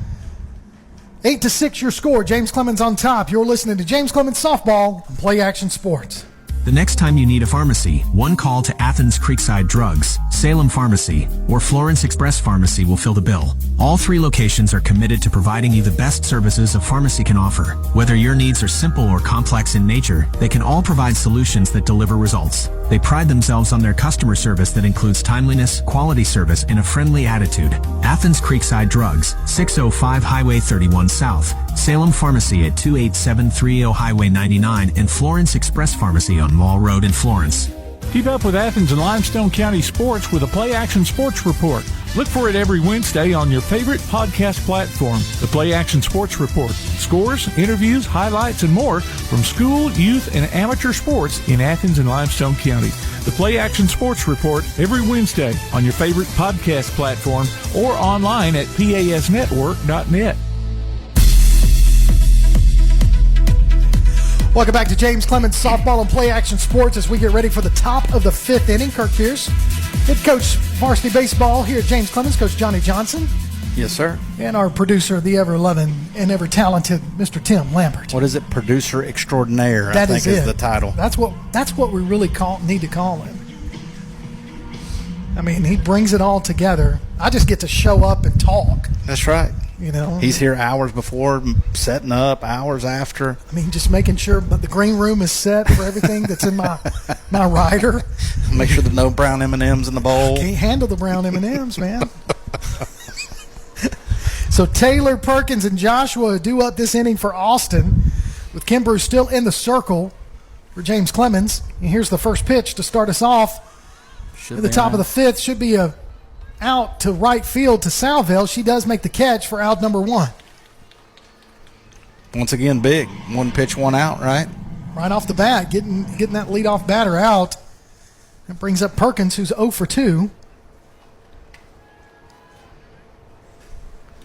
Well, the afternoon for Austin. When we look like, again, you've seen more of the game than I have. We're kind of in the point in their lineup where it's girls that aren't the slap type. We were able to back up and play defense a little bit versus having to give up space and creep in for those fast runners. So ball 1 to Perkins. Here's the pitch. It's going to be a slap. Going to go foul ball. It's hard to see with those dugouts. I was going to say, it's tough from the press box to see down the lines. Yeah, I kind of look at the ump. So he called foul ball, so 1-1 with 1 out. When you get a softball field, it's so tight. It is. Those big dugouts kind of hide it from you from this press box so far back, where we've got more space on ours because it's just a bigger field. So here's the 1-1 pitch. That's going to be hit over. Oh man. Newsom unable to get that one as it just kind of rolled right past her. She was going to try to backhand it, but that one's going to put the runner at first base. And not a terrible play. I mean, that was the backhand was the right move right there. It just seemed like she never quite got in front of it before she set up. She set up a little early, and that ball just kept tailing away from her, from the lefty. So Joshua is your batter, 1 for 2. Now Joshua has had a couple of good quality at-bats to kind of take Kimbrough deep in the count. Swings and misses at that first pitch to her for strike 1. Anna put a little something on that one. It blew right by her. 8-6 your score. James Clemens with a 2-run lead over Austin. The top of the 5th inning. Runner at first, 1 out. Inside pitch misses for ball 1. Now, this is something you don't see on a baseball field very often, left-handed catcher. I know. We've talked about that a little bit, and honestly, it's kind of helped a little bit with a couple of high outside pitches. King's just been able to put her hand out there on the right hand and make that catch. King comes up throwing on a swinging miss. Throws it down to Evans at first base, but the runner is able to get back in time. Well, and you don't have the steal threat as much in softball as you do in baseball, and so for her to come up and have to throw a runner out at third on the steal is not as common, right? Right. So that's going to be a slap base hit out to right field. It's going to bounce off the wall. Runner's going to round second, head to third. As Joshua's going to make her way to second for a double with 1 out. Runners at second and third. I'm not sure who the right fielder is for us right now. Salville. She did a good job of getting that ball in. She made that play closer at second than it should have been. She's really quick out there. Her arm strength is really good. She usually can beeline that one with no bounce on the ball to second base. She made a great play off the wall right there and got it in quick and was accurate and flew the cutoff man and put it right at the bag at second base and almost got us an out there. So Jones is your batter. She's 0 for 2. Runners at second and third.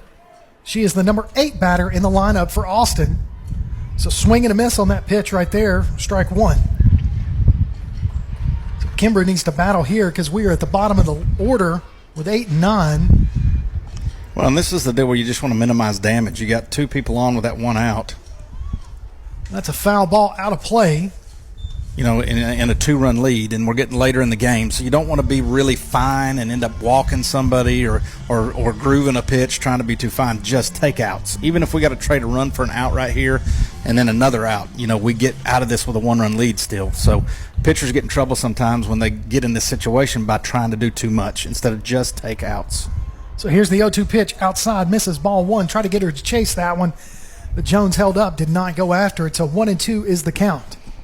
And would you love a strikeout? Absolutely, and keep that run from scoring. But with a 2-run lead, you can afford to let them put it in play. Well, there's the strikeout. So out number 2 on a swing and a miss there. So now the number 9 batter, Jones, steps up. She's 0 for 1.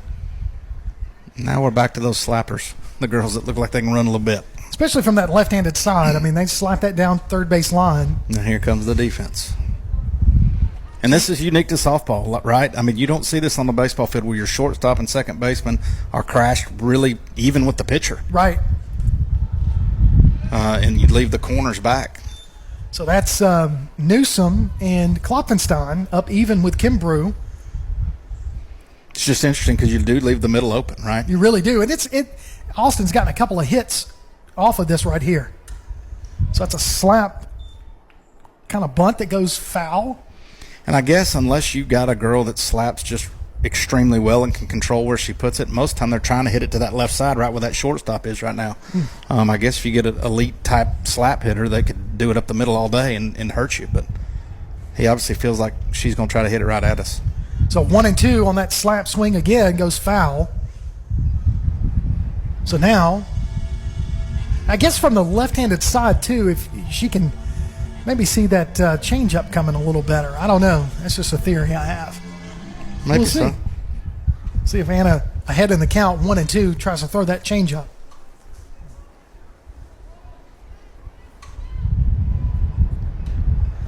Slap swing again. Fastball in. So maybe she's setting up. If it went fastball in right there, maybe she goes away with something soft. The problem with it, the scary part with something soft is it allows her, even if she's out in front on the slap, to be able to control the barrel and hit it that way because it's not getting on you in a hurry. So here's the 1-2 pitch inside. Boy, now that's the pitch that he called earlier, but it was an outside pitch, right? And now it's in. And so the umpire's going to set up what they call the slot. He should be setting up between the catcher and the hitter. When the right-hander's up, he's on the opposite side of the plate. Right. So another slap swing goes foul. So a little QAB right here from Jones. Which I won't be honest, the umpire we've got right now looks like he's set up right behind the catcher, not on one side or the other. Typically, they get in between those two. To try to call that corner pitch or that inside pitch. And with a righty, he would flip over to the other side. So that one's a high. Takes the count to 3-2 on that high pitch. Miss by Kimbrough. So you got runners at second and third, 2 outs. First base is open. So we could walk her, but we don't want to do that. So another slap swing. Not with a 9-hole hitter. You don't want to go face that leadoff hitter. This is 9-hole, correct? Correct. Yeah, you want to go right at this girl here and try to get her to hurt you. Typically, you get back to the top of the lineup, that's a better hitter up there, and see, we don't want to face her this inning with 2 outs if we don't have to. So 3-2 is the count, 2 outs. Here's the pitch. Good job. Called strike 3 on that call right there. Had her looking. So that'll end the top of the 5th. James Clemens with an 8-6 lead. They left 2 runners on. You're listening to James Clemens Softball on Play Action Sports. Athens Utilities comprises Athens Electric, Athens Gas, and Athens Water Services. Together, we are committed to providing reliable and affordable electricity, natural gas, and water and wastewater services. We operate as part of the City of Athens, and just like our city's motto of Athens is classic, Southern character, we believe in supporting what makes our community special. And that includes Athens and Limestone County sports. Call 233-8750. Come by the office at 508 South Jefferson Street or look for the link online at athensal.us. One of the worst feelings you can have is that of being stranded. Well, BT's Towing, Tire, and Truck Repair makes that a thing of the past with 24/7 towing services and roadside assistance in the northern Alabama and southern Tennessee areas. But that's not all. They also offer truck and trailer repair, mobile welding, brake service and repair, new and used tires, and other major and minor repairs. Their name says it all. BT's Towing, Tire, and Truck Repair. For 24/7 response, call 497-8234. That's 497-8234. BT's Towing, Tire, and Truck Repair. Welcome back to James Clemens Softball right here on Play Action Sports. Bottom of the 5th inning. Due up for James Clemens, Klopfenstein, South, and Kimbrough. James Clemens with a 2-run lead heading into the bottom of the 5th. Coach Johnson. Right here, we were talking about it earlier in the broadcast. James Clemens can get this win against Austin and then beat him again next week. Then they'd host the tournament.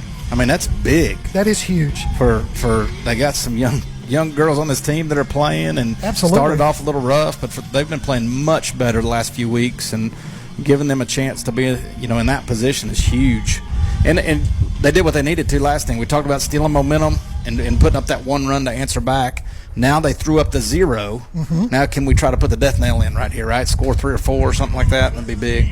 Well, we're at the 6, 7, and 8 batters in our lineup, but each one of them have the ability to get on base. I mean, Coach Kimbrough's got a really good lineup, top to bottom. Now, Klopfenstein is your batter to lead us off in the bottom of the 5th. Here's the pitch to her. Inside, got her on the hip. Absolutely love that. She did not flinch. She was going to take that in the hip and go to first. Team player right there. That is huge. So South is your batter now. She's 1 for 2 on the afternoon. Tripled at her first at bat to left field. Then grounded out to third base. Her last at bat. So now she's got a runner at first with no outs. We'd take that triple again. I'd love to see that triple. Honestly, it almost went out, but I do believe the wind caught that one, the way it hit off the fence. Yeah, that wind is blowing in from left pretty hard. So it looks like it's blowing from east to west right now. So here's the pitch to South. She's going to square to bunt, pulls back. Fake bunt steal. And now nice call. Klopfenstein standing at second base on a called strike. So we got the fake bunt steal right there. Wanted everybody to move defensively to think like they were going to bunt her over. And then when she pulls back, everybody's out of position on the steal and did a great job. So now I got a runner in scoring position at second base, Klopfenstein. 0-1 pitch to South. Low in the dirt. Catcher able to handle it a little bit as Klopfenstein thought about taking third, but wisely holds up. Yeah, she tried to extend that lead right there and hope that ball got a little further away, but at least she's trying to be aggressive. If I'm not mistaken, Coach Kimbrough is the third base coach, so we wouldn't know because he's behind the dugout. We can't see it. He's probably in there sitting in the dugout eating sunflower seeds. Here's the 1-1 pitch, high, changeup, ball 2. And it's good that Sullivan's being aggressive out there, but you also want to be careful with nobody out. Like, you don't want to take a chance and make the first out on the bases because even if she puts a ball in play and can move you to third with one out, you got a lot of ways to score from third with one out. So here's the 2-1 pitch to South.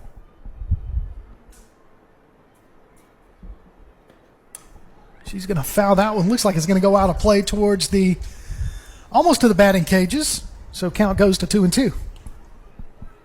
Well, I like the approach right there trying to go to right field because ultimately you want to hit this ball behind that runner at second. Mm-hmm. And even if it's on the ground, that would move her to third and get her there with one out, less than 2.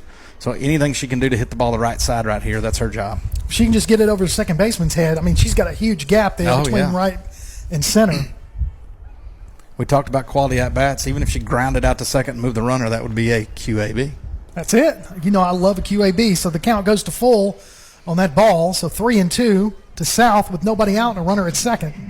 What about a QAB in a jet blue uniform? Would you love that even more? You see what I'm wearing today? I see it. I got my James Clemens jet blue pullover. Well, we won't be in all Carolina tomorrow, jet blue tomorrow, but we are going jet blue on white pants tomorrow for you. Now, man, that just makes me happy. I might have a tear in my eye when I see y'all. So 3-2 goes the count. And she's going to hit that right over to second base. Second base is going to have a hard time handling it. It's going to be a close play at first, and they're going to say she was out, but she did move the runner over to third. Well, there's your QAB, right?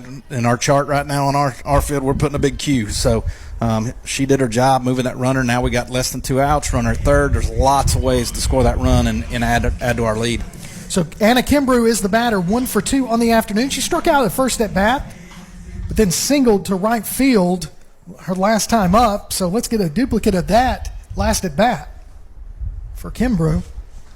So is she our 8 or 9 hole? She is in the 8 hole right here. Mm-hmm. So here's the first pitch to Kimbrough. This at bat high, misses ball 1.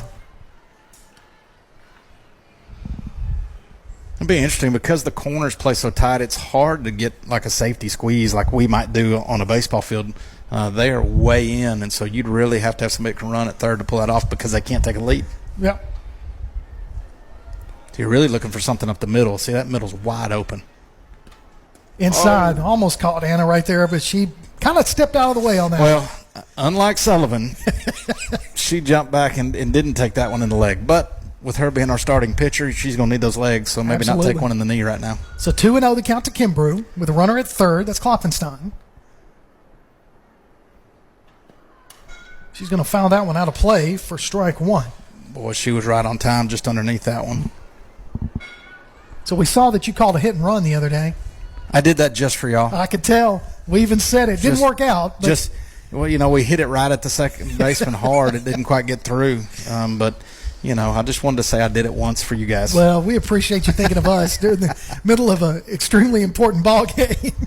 So 3-1 now the count to Kimbrough. anytime we feel like you're coaching for us, I love it. I'm a man of the people. You really are. You really are. James Clemens just doesn't know what they have. Well, I don't know about that. They may know, and I may not be here long. Who knows? I think you're just fine. 3-1 the count to Kimbrough, 1 out. She's going to look at ball 4 as that one's in the dirt. So now we got runners on the corners. As Kimbrough is going to round first and go ahead and take second. See, and this is something we do in baseball, but it was handled way different right there. We have a play where we'll do that, and guy just takes off for second base without ever checking up. Well, they've got to make a decision to make a play on it, right?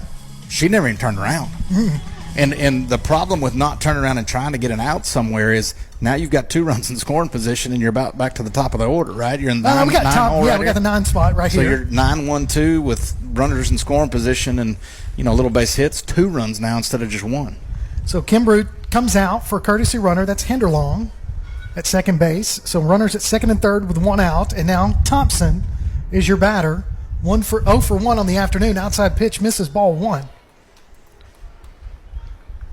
So Thompson batting from the left side. So I'm sure she's used to that slap swing as well. See, and they've played defense a little different against our slap hitter because they've moved in, but they've moved everybody in, not just the middle infield. So it's a little different configuration here. Well, there is a huge gap. I mean, the center fielder has moved all the way almost into left field. Well, and again, that's because of the type hitter, right? Because she's running out of the box and trying to slap the inside half of that baseball, the balls are going to go that way. The chances of her pulling one into this gap or even dead center at this point are pretty slim. Now, if she could do that, I mean, really just dead center field, she'd run for days and we'd score both runs. But they are shifted over hard for that slap. So here comes the 1-1 pitch to Thompson. She's going to try to bunt, fouls that one.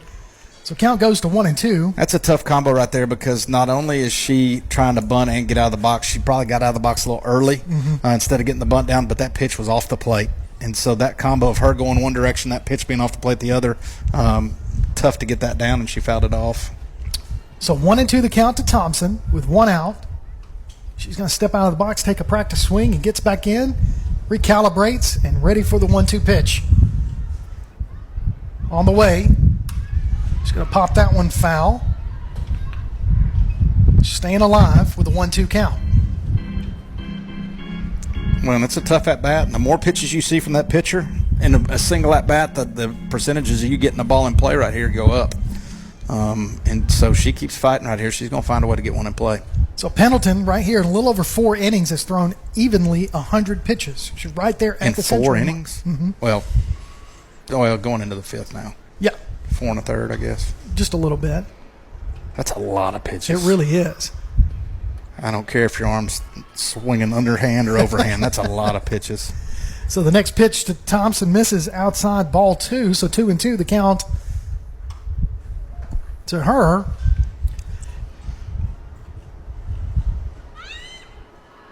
So getting ready for the 2-2 pitch to Thompson with 1 out. Runners at second and third for James Clemens.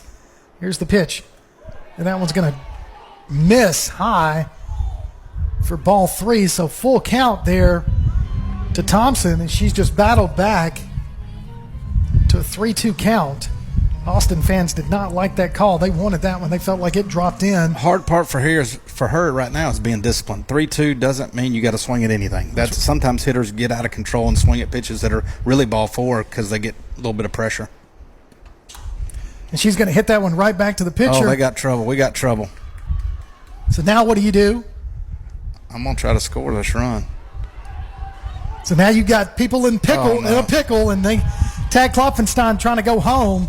So basically the ball was hit right back to the pitcher, and we kind of doubled up at third base, and then Klopfenstein went ahead and tried to run home, and they make the play at home.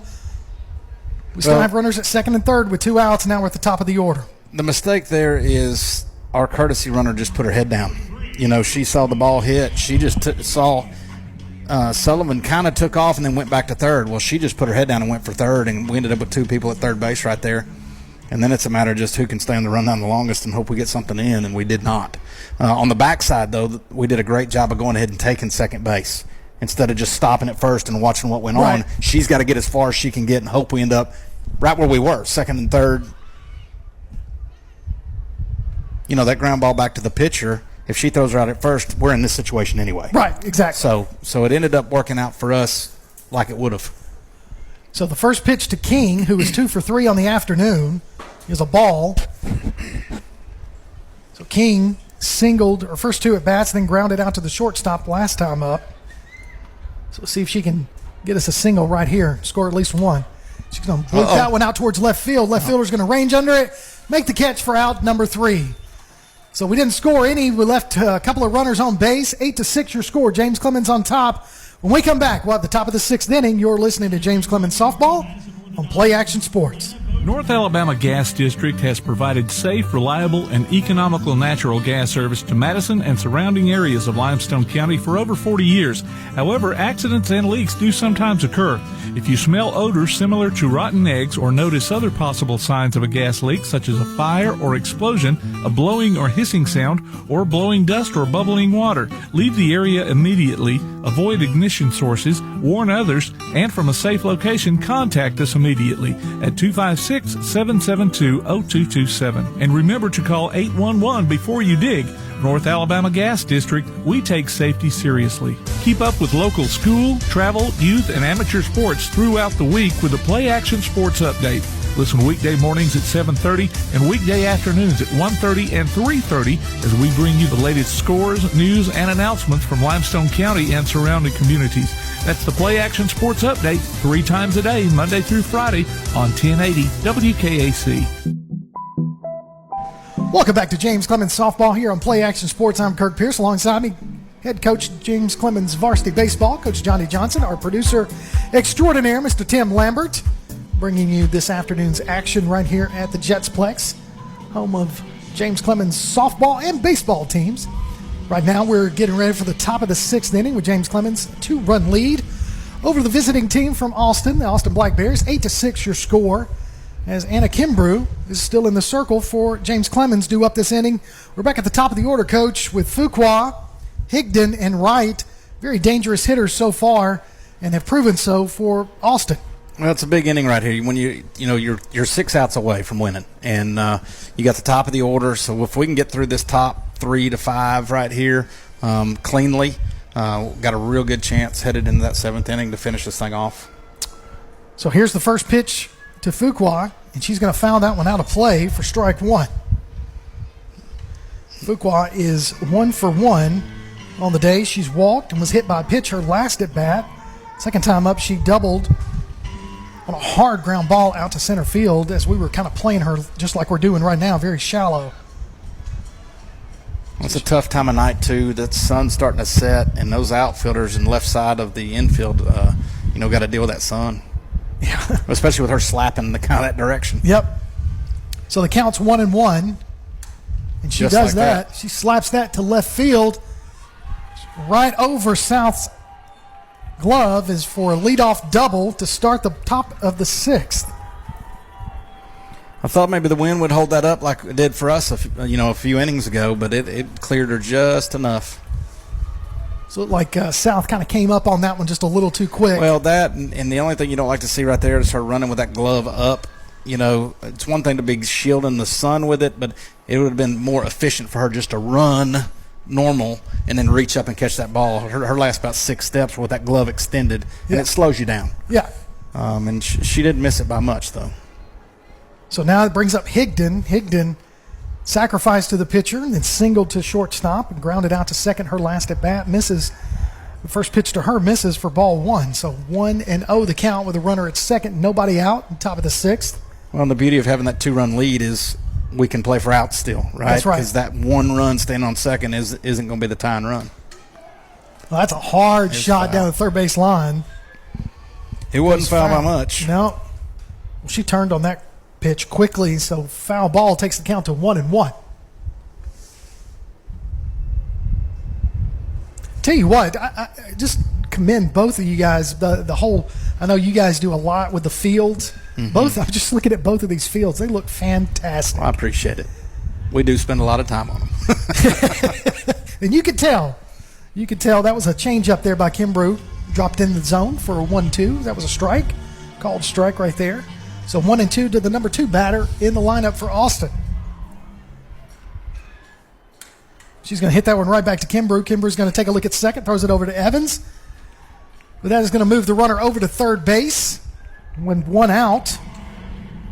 The only thing, she did the right thing. She caught the ball, checked second base. The only thing I'd like to see her do a little longer is go ahead and make her commit to taking a step back to second where she couldn't have gone to third. She got her to just pause, and she's fast enough. Just a pause wasn't good enough, and she ended up being able to take third on a ball right back to the pitcher. So Anna did the right thing. She turned and looked. Right. But with a girl with that kind of speed, you almost got to step to her a little bit. Step to her, turn your shoulders, and get her to take that step back. So that brings up Wright. Wright is 2 for 2 on the afternoon. She's going to square to bunt, pulls back in time, ball misses. So 1-0 the count to Wright. Well, look, if she wants to bunt here and give us an out, even if they get the run out of here, I'll take 2 outs, nobody on with a 1-run lead. Absolutely. Especially with the cleanup batter getting ready to come up. But with the way we're playing our shortstop right now, if she bunts it, I don't know that girl can score. So that's going to drop in there for a called strike. So 1-1 to Wright. Kimbrough has thrown 118 pitches. We're not on a baseball field, that's for sure. Well, I know there's less wear and tear on the arm when you're throwing softball, but I agree, over 100 pitches is crazy. Foul ball. So that one's going to drop foul. But I just now looked as that one was dropping. I could see the third base coach over there talking to his runner standing on third. If she catches it, you're tagging. Oh, yeah, for sure. Anything down the line that's going to be a long throw, that left fielder's going to be running away from home plate on that, and we're going to take a chance right there. So 1-2 the count to Wright with one out. Runner at third for Austin. Here's the pitch. And she's going to hit it right where we're not, right there at shortstop. That's going to score a run. She's still running, and she gets into second base safely for an RBI double. Well, and that's the play we talked about that we're susceptible to when you bring those two infielders in, right? You're playing the defense for that slap, and she just happened to get it just far enough towards the middle of the field where we couldn't get a glove on it. And we didn't miss it by much. Right. I mean, I'm not saying it's a bad call defensively. She just found a hole where we just couldn't quite get there. Our range is limited being that tight. So with that run, James Clemens with a 1-run lead, so 8-7 in the top of the 6th inning. With Breedlove, the cleanup batter for Austin with a runner at second. How big was that home run now to answer back? Absolutely. So called strike to Breedlove. And I think in the bottom of the 6th, we're about back to that part of the order. Yeah, so we're right now at the cleanup right here. I meant for us, I'm sorry. Yeah, for us. Yeah, we should be back. It's 2-hole, I think. So yeah, 2, so 3, if we 4. can hold them right here with a 1-run lead and come in, we got the meat of the order coming up. So 0-2 the count to Breedlove with one out. Here's the pitch. She's going to hit that one right back to Kimbrough. Kimbrew's going to throw it over to Evans. You got a chance to throw her out. Nope. Now the runner's going to slide into third safely as Evans' throw was on time to Peyton. We just weren't able to get the tag on the runner, but we do have 2 outs and a runner at third.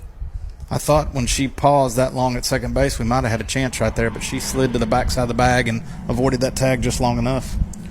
So Wright advances to third base, and now you've got Taylor, who's 0 for 3. Very patient batter for Austin Taylor. She has taken the counts to full a couple of different times. Takes a look at ball 1. So with that runner at third, the coach for Austin is wanting Taylor to be patient at the plate with 2 outs. She's going to look at a call. No, he says that missed, so ball 2. Now, we've seen that call quite a few times, even since I've been sitting here, so that's a tough no call. So 2-0 the count to Taylor. That's going to catch that outside corner. So I guess the last one was low. I guess so. Because that one's further out. So it must he doesn't like the low pitch maybe. So 2-1 to Taylor.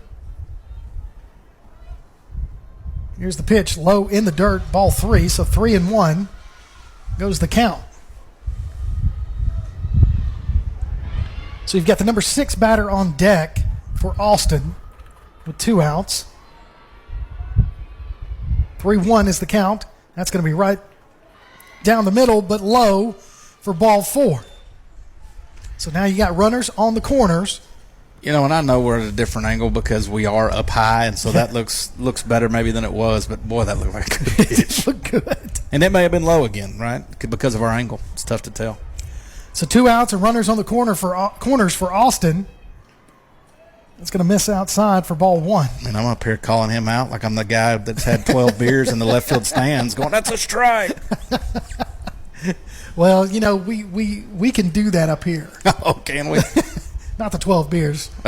So that's going to be a slap base hit into left field. It's going to score another run. So an RBI single there by Perkins on that fly ball single. Well, it's been a battle back and forth, hasn't it? It really Look at has. that scoreboard. So all of a sudden we're back up to 8 apiece. They score 1, we score 4. We score 3, they score 3. 2-1. I mean, it's just been a slugfest. So Austin's coach wants to talk to the ump. He looks like he's going to try to make a couple of changes here. Probably going to put a runner in at least for one of them. Yeah, the first base. Because that way, if there is a ball hitting the gap or something, they've got some speed that can score. So a battle here at the Jetsplex in the softball matchup between Austin and James Clemens. So everybody breaks, heads back to position. And now Joshua, who is 2 for 3. She's had a single and a double and also a strikeout. Tim will be glad to know that since I got pulled in here late, I had to text home and tell my wife, hey, I'm not going to be home for a little bit. I'm doing the game. She said, I saw the picture online. See, people pay attention, Tim. People pay attention. Here's the first pitch. It's high, ball 1. So 1-0 to Joshua. Once again, this is kind of what we talked about a while ago. Anna just needs to stay within herself and let there be contact, right? Chances are it's going to find a fielder instead of trying to do too much. And she's going to hit There that it right is. to Evans. On cue, Anna. Thank you very much. So Anna pitches, slaps it over to the batter, slaps it to first base, and Evans makes the catch for out number 3. We're tied up in the bottom of the 6th. Let's score. 8-8. James Clemens softball right here on Play Action Sports. The next time you need a pharmacy, one call to Athens Creekside Drugs, Salem Pharmacy, or Florence Express Pharmacy will fill the bill. All 3 locations are committed to providing you the best services a pharmacy can offer. Whether your needs are simple or complex in nature, they can all provide solutions that deliver results. They pride themselves on their customer service that includes timeliness, quality service, and a friendly attitude. Athens Creekside Drugs, 605 Highway 31 South, Salem Pharmacy at 28730 Highway 99, and Florence Express Pharmacy on Mall Road in Florence. Timeout. All right. Remember, we're a team that plays together. Listen, the winning will take care of itself. We just have to get everyone involved. In interscholastic sports, we celebrate what makes every one of us unique. And in the pursuit of a common goal, everyone in the huddle, in the bleachers, and in the community comes together. This message presented by the AHSAA and the Alabama High School Athletic Directors and Coaches Association. Welcome back to James Clemens softball right here on Play Action Sports as we get ready for the bottom of the 6th. Scores tied 8-8. Due up this inning, Evans, Newsom, and Peyton. Kind of the heavy heart of our lineup there, Coach. And right here with Evans on an 8-8 score in the bottom of the 6th. Well, I know if you're Coach Kimbrew and his staff, you would really like to see them score here instead of waiting until the 7th. You got the meteor order coming up when 2, 3, 4. You got the power coming up. And then you can go in the 7th with a lead and feel really good about the situation versus still tied and then having to go to the 7th to do it. So Evans is going to take a look at called strike 1. So 0-1 to her. So you can check out the PAS mobile app. It's your connection to all of our live streams, along with scores, game archives, and a whole lot more. Just go to PASnetwork.net for the download links. And here comes the 0-1 pitch to Evans. That changeup's going to drop in there for called strike 2. So 0-2 quickly to Evans.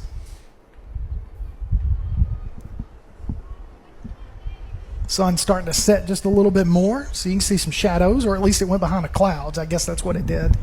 No, it's back there. It's hiding, but it'll make its way back out. 0-2 pitch. It's going to be fouled off. Count remains 0-2. Tough pitch. That's the one he's kind of called and not called here recently, and so you got to do a job of battling and just foul that thing off and live to fight another pitch. You did a good job right there. So 0-2 the count to Evans. Evans at first base today for James Clemens. He's made some good plays over there on that corner. Here's the 0-2 pitch.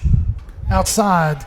Going to ring her up for called strike 3. So out 1. Abby Newsom is your batter. Yeah, we were talking about the consistency earlier during one of the breaks, but that one looked a little bit further outside.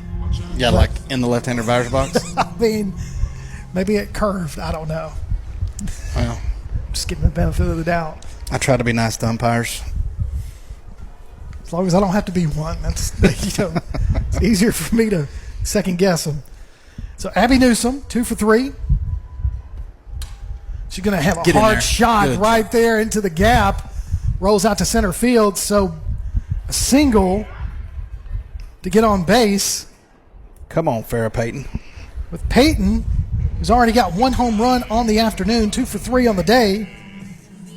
Single to center field, her last at bat. Sure would like to see her clear the fence again and bring in 2 needed runs here. 8-8 your score in the bottom of the 6th. Coach Johnny Johnson, Kirk Pierce, Tim Lambert, our producer, extraordinaire.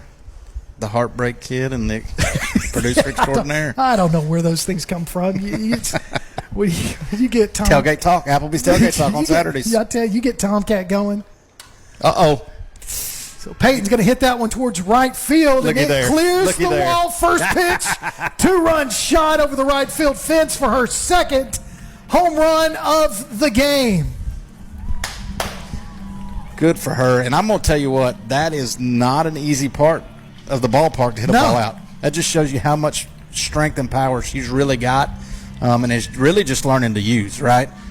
She's a freshman, right? She's a freshman. Is Abby, what grade is Abby? She's a freshman as well. So you're talking about 2 powerful freshmen in this lineup, and she just hit that ball out to the light pole in right center field. That is not an easy feat for any hitter on any field. No, it's not. If you can show opposite field power to the gap, that is next level stuff. And so, boy, that was impressive. And then what that does, too, is that puts the pressure on the pitcher for when you come up to bat next time, because now they're like, well, where am I going to pitch her? I can't throw inside. I can't leave it over the plate. She can go opposite field on me. Yeah, there's lots of people that have pull side power, right? And you throw them inside and they pull it, but if you throw them out or half, they can't do anything with it. Well, hitters that can do that right there, you're in trouble. Absolutely. So Plant, your batter. She looked at ball 1, so 1-0 to her with 1 out. Nobody on. James Clemens, after that 2-run shot by Peyton, takes the lead again. 10-8 your score. Swing and a miss by Plant for strike 1. So the heart of the lineup did exactly what we needed right there with a runner on. Well, we talked about that coming in. We'd like to do it right now. Don't wait till the bottom of the 7th. And so the fact that, we get the base hit up the middle just past the glove by Abby, and then Farrah being able to do that takes a lot of pressure off this defense going out for the top of the 7th. So 2-1's the count to Plant. As you can hear that wind pick up again. Every now and then it just blows hard. Now, Plant with a blooper out to left field. She's going to have a single right there to keep this going in the bottom of the 6th. I'm glad you told me that was the wind, because when I first put this headset on today, I kept thinking, man, am I breathing into this mic that heavy? I know I just came up the stairs and I'm out of shape. But come on. Got a crowd mic I didn't know about.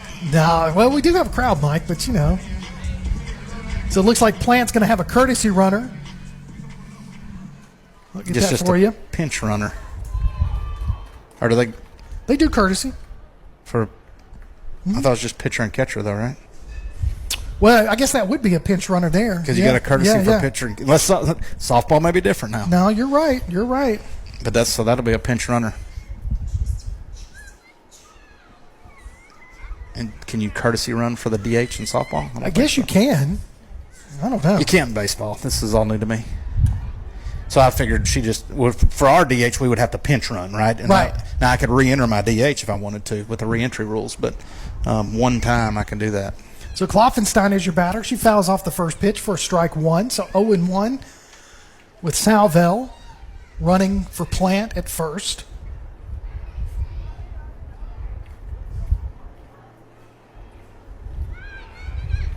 So 0-1 the count to Kloffenstein. Here's the pitch. High, misses. Ball one, so 1-1. That was a changeup, and you just could see it slowly rising. Yeah, she just started it too high, and it never came down. See, you know more about softball than you think you do.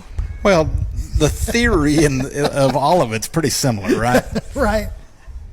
And I've been around enough softball, I guess. So 1-1.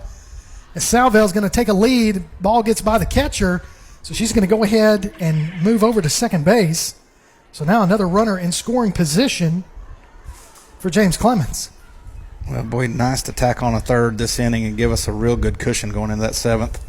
Because one thing that Austin's been able to do is score some runs here. And so the bigger the lead, the better, right? So they've got their 8, 9, and 1 batter coming back up in the the top of the seventh whenever they get back up to bat. So 2-1 the count. Inside hits Klopfenstein on the ankle. She didn't move again. I love it. So that's just a dirt bag. I love it. She just gets right in there. Gets right in there. So now South, your batter. She's rubbing it down there a little bit right now. Yeah, though. she kind of felt that one. I think that one probably hit her right on the ankle bone. Right on that exposed ankle right there on the left foot. But I'm going to be honest. I love a tough gal, to speak. She's not going to get out of the way. She's just going to take it for the team. She didn't even flinch. So now with that, got runners at first and second with South, who her first at bat hit a triple off the left field wall. Let's get her to do that again here against Pendleton. She's going to foul that one for strike one. Now Pendleton, 120 pitches in this sixth inning. And that's what's amazing about these girls is they'll turn around and do this again tomorrow. I know. You know, they play tournament ball and all that stuff. These girls just throw and throw and throw.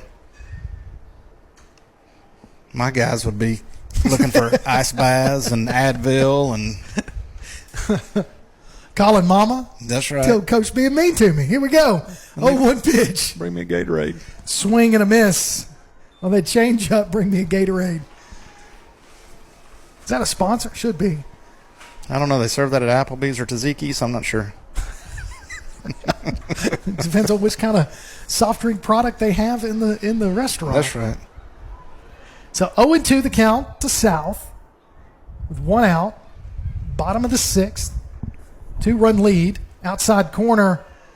Tried to frame that one. Ball for 1-2. We're going to call that low.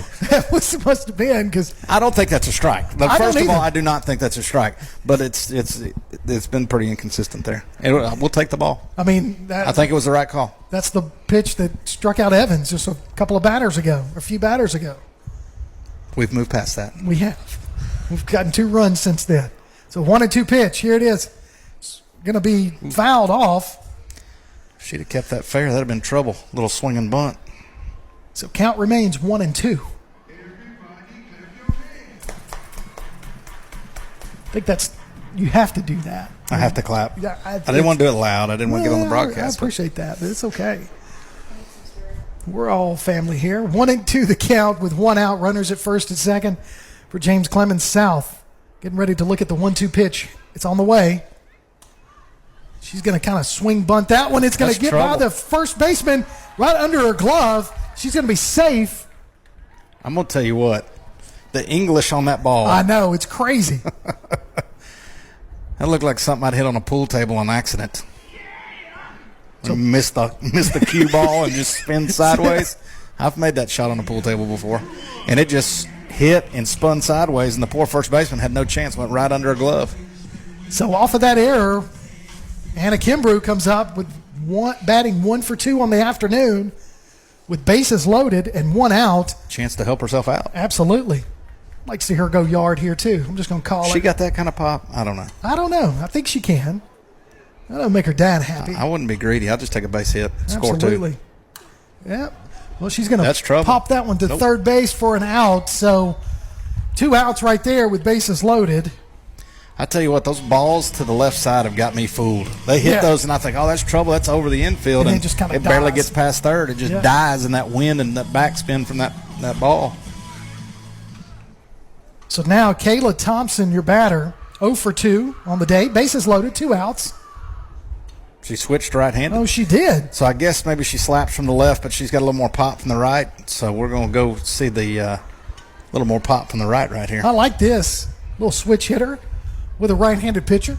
In baseball, that would be extremely unusual. Well, I don't know with the underhand if it's much different. English on that one just we kind can of talk about it on the flip side. How about that? So that pop up to second base is out 3, but hey, we got 2 more on the board off the 2-run homer by Farrah Payton to take our score to 10-8, heading into the top of the 7th. That's what we'll have when we come back. You're listening to James Clemens Softball on Play Action Sports. Some real estate agents want to find the home that offers them the best commission with the least effort. Well, the goal at Dream Key Real Estate is to find the home that's right for you. Call Adam Graves at 256-374-1162 to get started on that new journey. Whether you're in the market for your first home or you're ready for a change, Adam is here to help you achieve your dream. He's a local agent with local knowledge. Call him at 256-374-1162 or drop by and see him in person at 121 North Jefferson Street in Athens. Adam Graves at Dream Key Real Estate. If you'd like to download a copy of this game or hear it again on demand, go to pasnetwork.net. You can find this game and previous games under the Archives tab. You can also subscribe to the Play Action Sports podcast and listen to it on your favorite platform like iTunes, Amazon, and Spotify, or ask Alexa or Google to open the Play Action Sports podcast. Keeping you up to date on Athens and Limestone County sports, Play Action Sports. Welcome back to James Clemens Softball on Play Action Sports, heading into the top of the 7th with a 2-run lead, 10-8. Anna Kimber still in the circle for James Clemens. Austin in the middle of their order with at the bottom of their order, the 8, 9, and 1 leadoff batter due up this inning. So you were saying before the break, Coach? Well, I think in softball it's a little different. You're talking about switch hitters and facing right-handed versus left-handed pitchers in baseball. I think it's done more for the type hitter or situation in softball. Left-handed hitters typically are your slap type speed hitters. That ball's hit pretty good. That was going to clear the wall for a solo shot over the center field wall for Austin to bring them within 1 from James Clemens. 10-9 your score. Once she touches home, as the ump tells them to back off because they are crowded around that plate. Yeah. That ball was stroked well, dead center field, and that's why we're glad we got the 2-run homer, right? So we still got a 1-run lead. But talking about the hitters, softball, I think they switch based on what the play is. Like, I want to be a slap hitter in this situation, or no, I need to drive a baseball, and I'm a natural righty. They turn a lot of girls that are natural right-handed hitters into left-handed slap hitters, girls that can run a little bit. You don't see that in baseball as much of, hey, I know you're a natural righty, but we're going to make you go left-handed. You don't see that in baseball. You just stick with your natural side. Softball's a little different because they do force girls to switch to the left side if they can run. So Jones is the batter, number 9 batter. She's going to slap swing that one foul for strike 1. That'd be an interesting question for Kimbrough at some point. How many of his girls that are left-handed slap-type hitters are actually natural righties? Well, if we can get him up here after the game, hey, there we go. Maybe we'll bring that up. Especially if we hold on to this lead. He'll be in much better mood when he comes back up. I just don't come up here after our games most of the time. That's okay. So that's going to be a slap goes fair as King picked it up as it was still kind of rolling. And so that's going to be a single there with a runner at first. And now we're back to the top of the order. Well, it's a tough play because as a catcher, you see the batter's box, right? And you assume that ball's probably foul as soon as you touch it. But part of that batter's box is in fair territory, right? That foul line if extended through the back of the plate. And it was on that front half of the batter's box. So runner at first, no outs, top of the 7th with the leadoff batter, Fuqua, who plays short. She's 2 for 2 on the afternoon. So definitely a dangerous spot right here for James Clemens and Kimbrough as Fuqua squares to bunt and fouls that one off. Tried to pull back right there and could not get the bat back and fouled it off. So that was advantageous for us. I think it would have been a strike anyway. Well, if you saw her when she squared to bunt, she was moving forward in the box. And when she pulled it back, that bat was way too far out in front of her. So 0-1 the count, no outs, runner at first for Austin. James Clemens with a 1-run lead. Squares to bunt, nobody's home as they steal second. See, and that's the tough part about that defensive alignment, right? Because you've got your shortstop and second baseman in. There's nobody there to really cover second. That's a long way to ask Farrah Payton to go from where she's playing defense. So 0-2 the count to Fuqua. So Anna ahead pitching here with the 0-2 pitch. Swing and a miss. That's a big strikeout right there. Yeah, that's huge. So now it brings up Higdon. It's huge because now even if this Higdon puts the ball in play and moves that runner to third and we get an out, now she's there with 2 outs. Yeah. Versus if Fuqua would have put it in play right there and got her over, she's there with 1 out. So that's huge to get that strikeout. So now Higdon, who's had 4 at-bats, she's 1 for 3 on the day. Got the corners down there in her face. So now the ump says that she asks for time. He gives it to her. Takes a couple of swings, gets back into the box, and here we go. No, they called a ball. Oh, okay. She's going to slap that one towards right field as Salvell goes into foul territory. Foul ball. And unable to make the catch. So here's another softball question for those that might know the rules. Can you not step out of the box a certain amount of times? Or I don't know. He called her a ball on that. There was a ball called for something. I guess it was on Anna. Not sure. I don't know. For some reason he threw a ball up, stopped the game. So 1-1. Felt like we were watching MLB and somebody hit the time clock. So 1-1 pitch outside, ball 2. Because that's exactly what he did. He stopped, called time, put 1 ball up, and changed the count. So clouds are moving in. Temperatures kind of dropped just a little bit. Foul ball. Slap swing goes foul. So count goes to 1-2 or 2-2.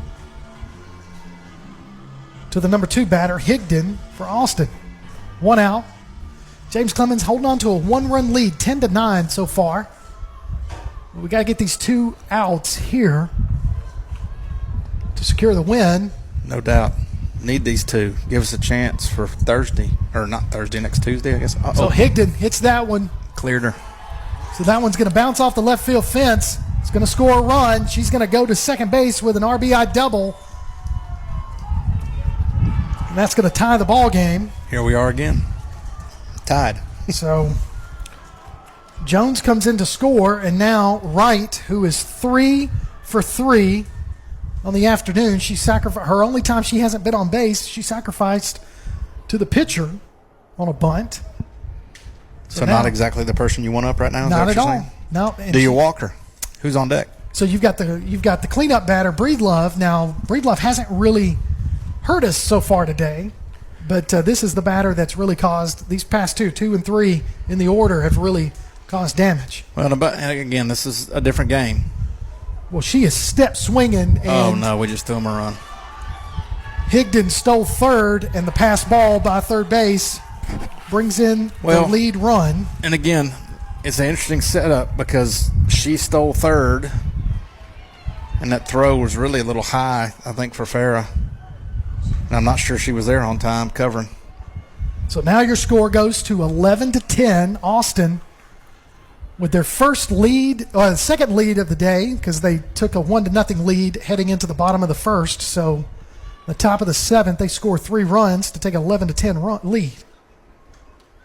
So much for my commentary on walking that girl, because I was going to say it would be something to consider if she's 3 for 3 today, walking her, making everything a force play instead of, just a person on second with somebody on deck that hadn't done as much. Might have been a play there, but it didn't matter because she stole, and now she came home. So 1-1 to count. She's going to bunt that one foul. So count goes to 1-2. Well, the beauty of being home, right? That's it. We got those 2 runs. We've given up the 3, but we got a chance when we come up. So we just got to stay the course here, get these two outs, and get us to the plate. So we're back at the top of our order when we come back up in the bottom of the 7th. So that's where we want to be in our lineup. She's going to hit that one off of her knuckles. Peyton's going to range over from third base as we had kind of collapsed in on that, expecting a slap swing, and she was able to get it out there for a base hit. So another single. Again, just one that just missed us on that drawn-in infield, They did a good job of placing it. So Breedlove squares to bunt as Wright takes second on a stolen They got some girls that can run. So aggressive base running there by Austin. So 1 out. Breedlove up to bat, 0 for 3. Takes a look at ball 1. So 1-1 goes the count.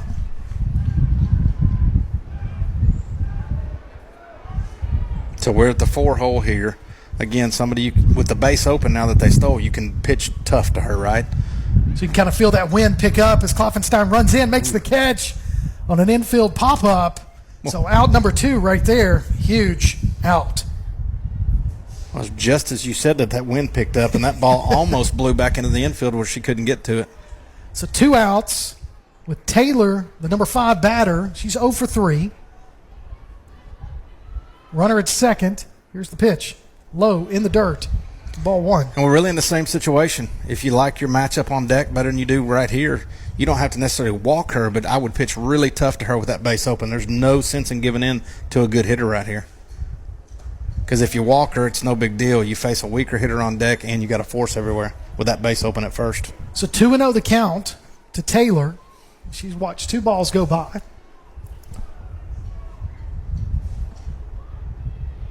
Low in the dirt, 3-0. So that's Anna's 153rd pitch of the game. It's like Nolan Ryan. Tell you, man.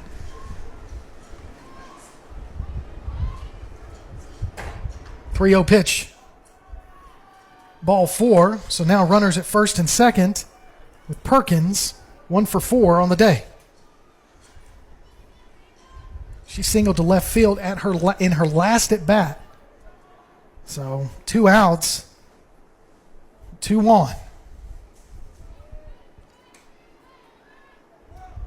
Anna trying to throw that change up. It went just too high. Well, I mean, you're 6 pitches in now. I mean, yeah. she's got to be fatigued, and it's not quite as sharp as it was, but she's battling. She is not backing down, that's for sure. That was going to miss outside for ball 2. You can just see the control starting to go just a little bit. She's fatigued. These innings have been long, and so. And Austin's batters, I mean, they've been taking her deep into the count. And so no now doubt. They're going to take a time and go out there and have a talk in the circle and just kind of discuss what they want to do with 2 outs. So what do you think they're talking about, Coach? I mean, we just got to pitch to the person at the plate. Yeah, no doubt. I mean, if they're sticking with her, it's more just, hey, let me give you a breather. Calm you down right here. Look, let's pound the strike zone. Let them put the ball in play. Let your defense play. The defense is really, when the ball's at them, has played pretty good so far from what I've seen. And so just trust your defense. Let them help you out right here. Don't try to – we talked about that. Pitcher, you think you got to get a strikeout when things start going bad. Well, a lot of times what happens is you start picking at those corners trying to make the perfect pitch. Well, by trying to make the perfect pitch, we end up throwing a lot of balls. Right. And we get in deep counts, and then we walk people, and now we're creating our own trouble versus just, here it is, hit it. Yeah. I dare you. Yeah. Because ultimately, the numbers are in the pitcher's favor. Mm-hmm. I mean, Hall of Famers are hitting 3 out of 10, right? Right. I mean, and so let them put it in play. So after the break right there, Anna comes back and throws a strike right down the middle, 2-1. The count to Perkins with 2 outs. Coach Clark had the perfect talk, I guess, right there. She went out there and said, just throw. So here's the 2-1 pitch. That's going to be a slow roll foul down the first base line for strike 2. So 2-2 the count with 2 outs, 2 on. Runners at first and second. Austin with a 1-run lead in the top of the 7th, 11-10, your score. Anna Kimbrough started and is trying to complete the game. That one misses high for ball 3, so full count to Perkins. Tough take right there by the hitter. Good job by them. You know, it's right there at the borderline top of the strike zone, and a lot of times that's a pitch that hitters will not take with 2 strikes. So Kimbrough looks over to the dugout, shakes off. She didn't like whatever that was. It'd be interesting to see with that high fastball if they wanted to come back with something off speed and low. And that's going to be pop foul. We're going to get to it. Out of play, Foul so ball. Count remains full. That's again, that is one thing Austin's been able to do all game. Be patient at the plate and take Anna deep into her pitch count. And right now she's sitting at 160 pitches. Hence the 377 pitches she's thrown. Something like that.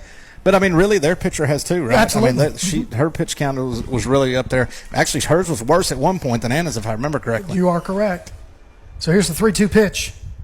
That's going to be hit to, let's see, Newsom throws it over to Evans and gets the out. So out 3, but Austin with 3 runs in the top of the 7th to take a 1-run lead. 11-10 your score. When we come back, we're at the top of our order. James Clemens softball right here on Play Action Sports. Athens Utilities comprises Athens Electric, Athens Gas, and Athens Water Services. Together, we are committed to providing reliable and affordable electricity, natural gas, and water and wastewater services. We operate as part of the City of Athens, and just like our city's motto of Athens is classic, Southern character, we believe in supporting what makes our community special. And that includes Athens and Limestone County sports. Call 233-8750. Come by the office at 508 South Jefferson Street or look for the link online at athensal.us. One of the worst feelings you can have is that of being stranded. Well, BT's Towing, Tire, and Truck Repair makes that a thing of the past with 24/7 towing services and roadside assistance in the northern Alabama and southern Tennessee areas. But that's not all. They also offer truck and trailer repair, mobile welding, brake service and repair, new and used tires, and other major and minor repairs. Their name says it all. BT's Towing, Tire, and Truck Repair. For 24/7 response, call 497-8234. That's 497-8234. BT's Towing, Tire, and Truck Repair.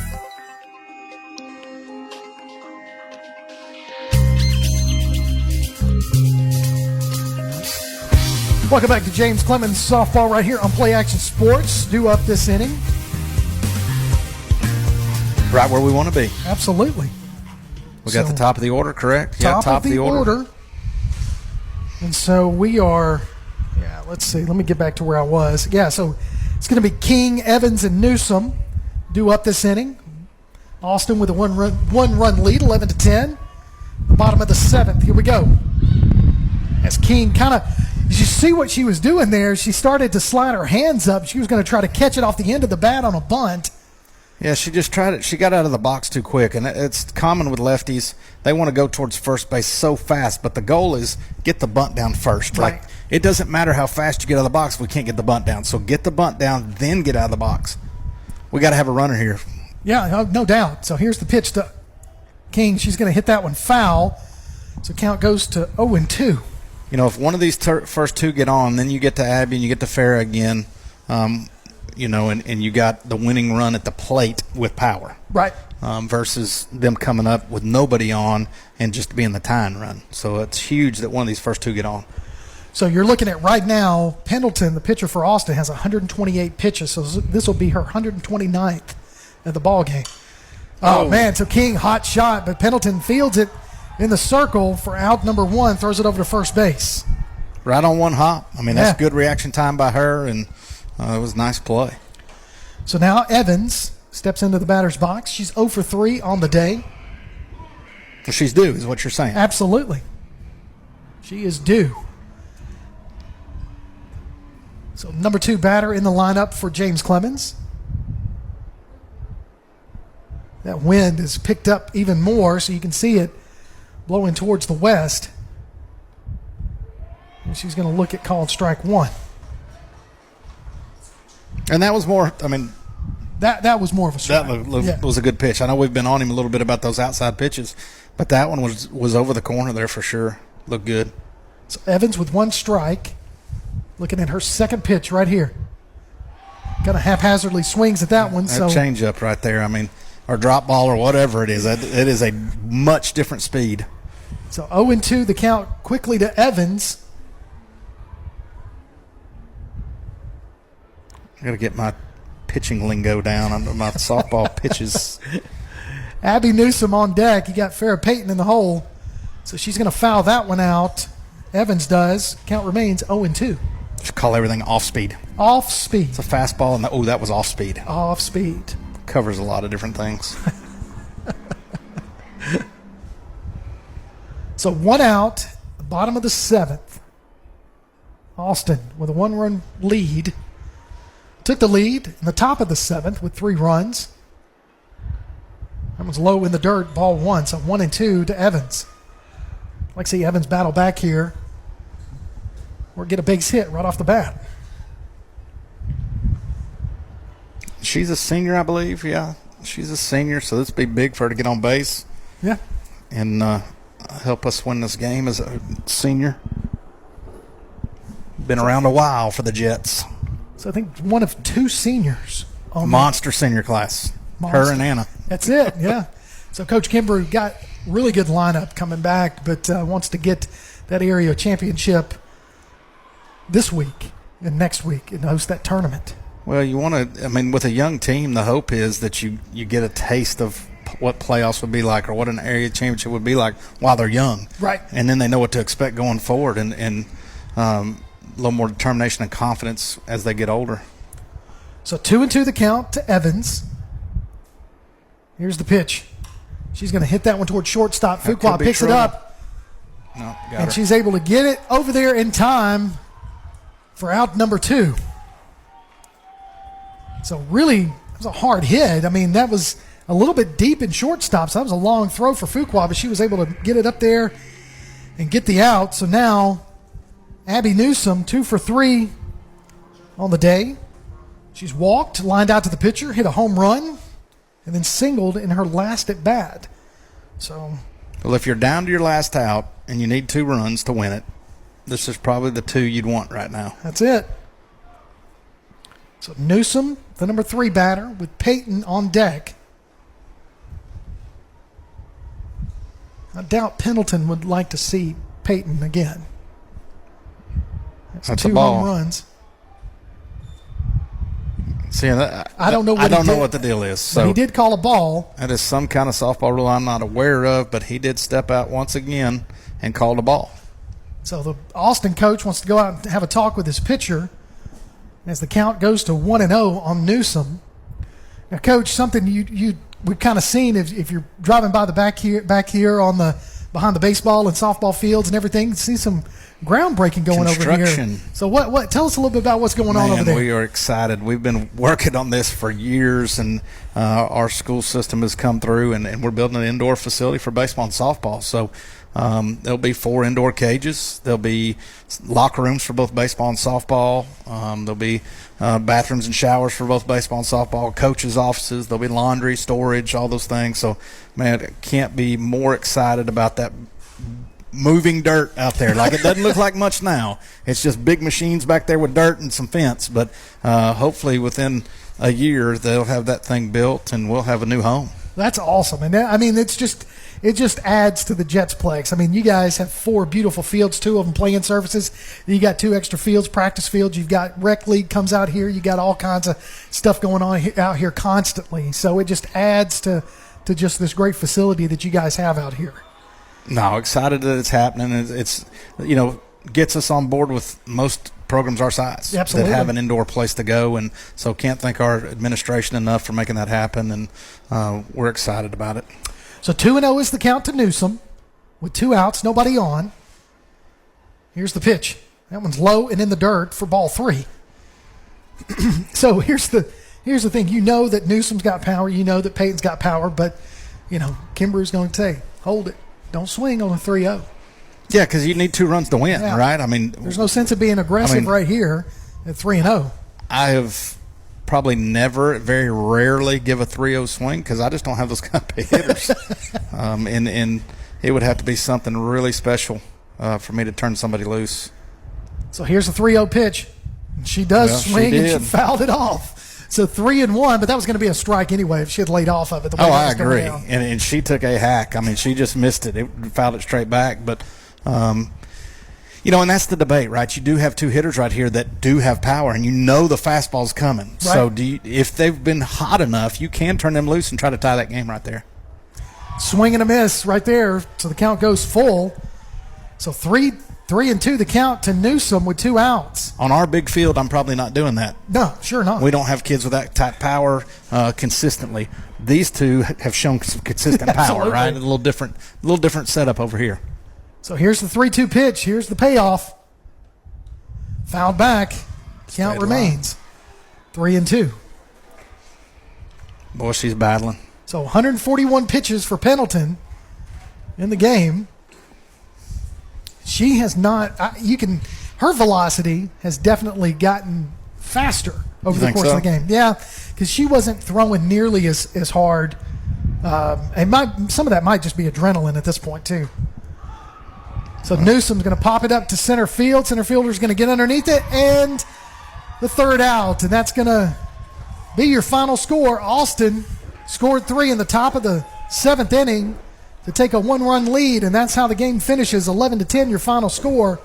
And that's tough break right there. Well, look at Anna Kimbrough. She knows she feels bad. She's exhausted. She gave up those runs late in the game, but she's the first one in line, going to shake hands, being a true leader, showing good sportsmanship there. And, so it's interesting the way softball's set up, different than baseball. They're going to be in the area tournament no matter what. Right.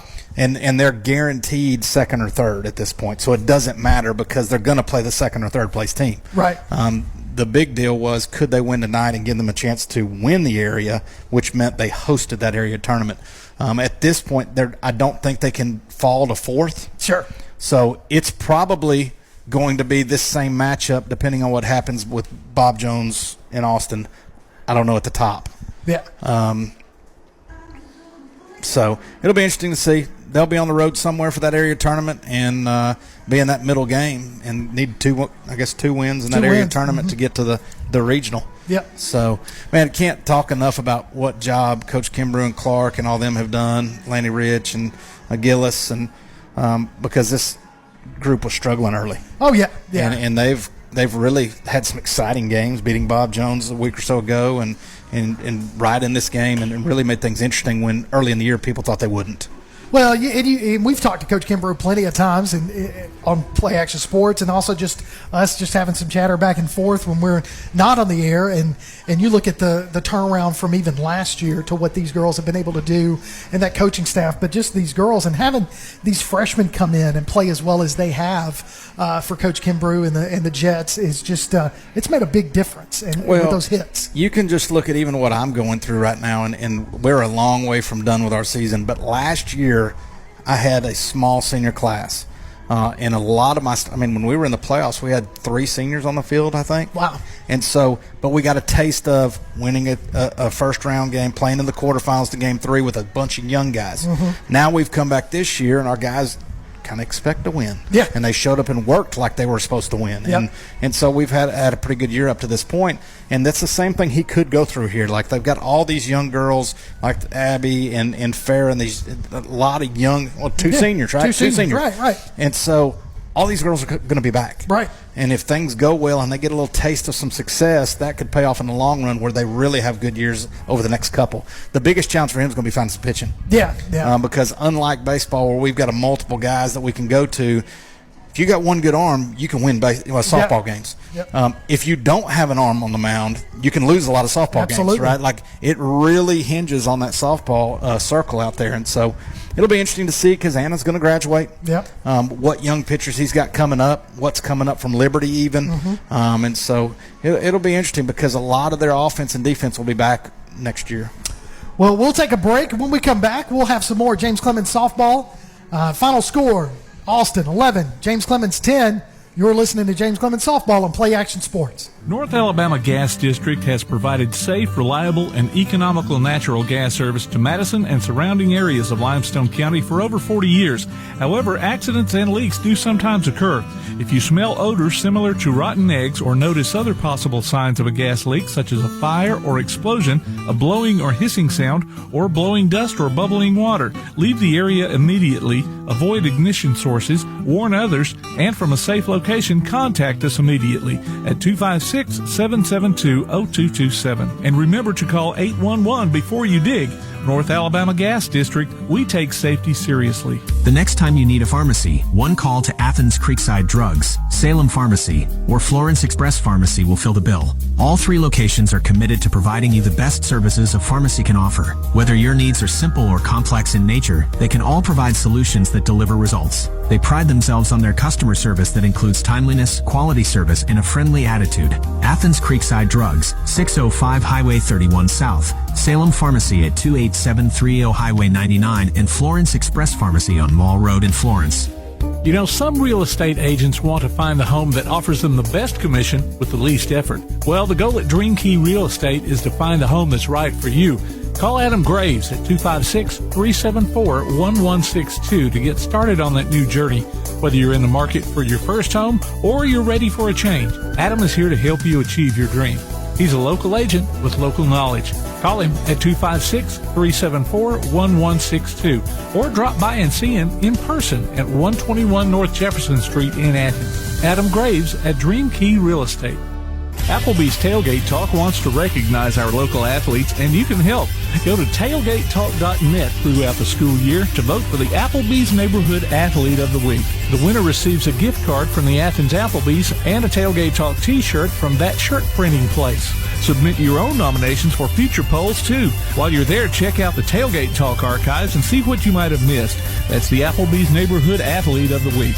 Cast your vote today from Applebee's Neighborhood Grill and Tailgate Talk. Welcome back to James Clemens Softball on Play Action Sports. Kirk Pierce, Coach Johnny Johnson, our Tim Lambert, producer extraordinaire. Your final score, James Clemens unable to hold on to the lead as Austin scored 3 in the top of the 7th inning to win 11-10. Anna Kimbrough pitched the entire game.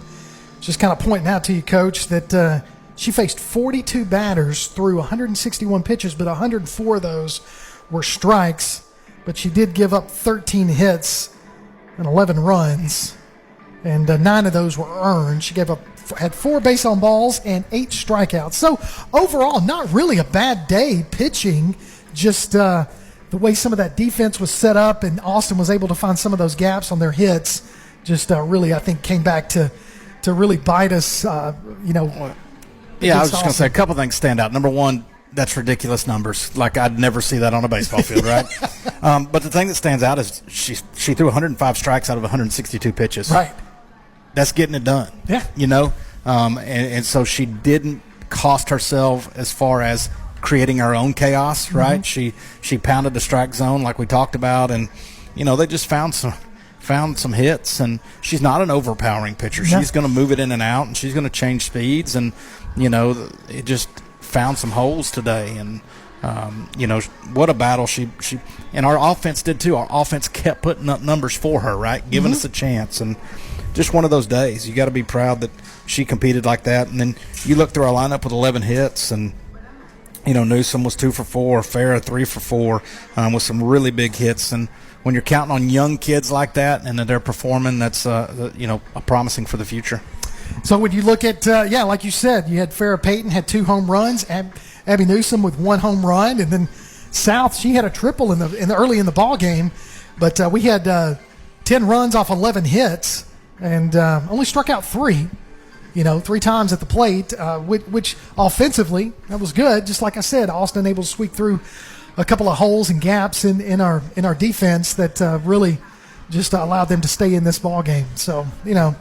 But looking at tomorrow, you know, you get a game against Austin tomorrow. That's right. And so it's going to be here at the Jetsplex, and that's a big area game for you guys. It is. You know, we've got a chance going into this series this weekend to clinch a playoff spot if we take care of business, and really got a shot at the school record for wins. So it's a big weekend for our guys. I think they're fired up and focused because of those things. It's, you know, you just never know when you go into another series and playing a team that has shown – with Etheridge on the mound, who we'll see tomorrow, has been pretty good at times. And so you can't just look at their record and take them for granted. Yeah. And so it's given, you know, knowing he's on the mound, knowing that we've got those things ahead of us, I think our guys are focused and ready to play.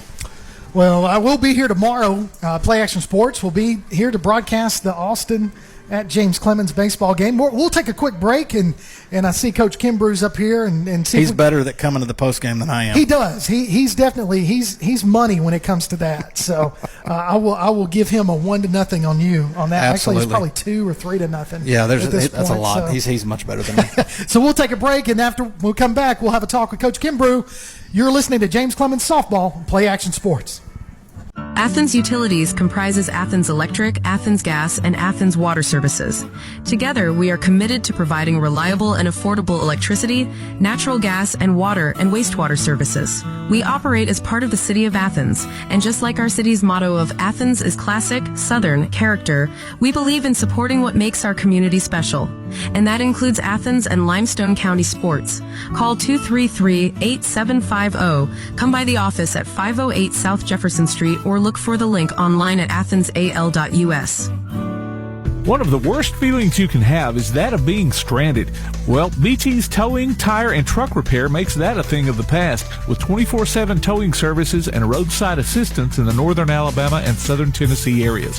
But that's not all. They also offer truck and trailer repair, mobile welding, brake service and repair, new and used tires, and other major and minor repairs. Their name says it all. BT's Towing, Tire, and Truck Repair. For 24/7 response, call 497-8234. That's 497-8234. BT's Towing, Tire, and Truck Repair.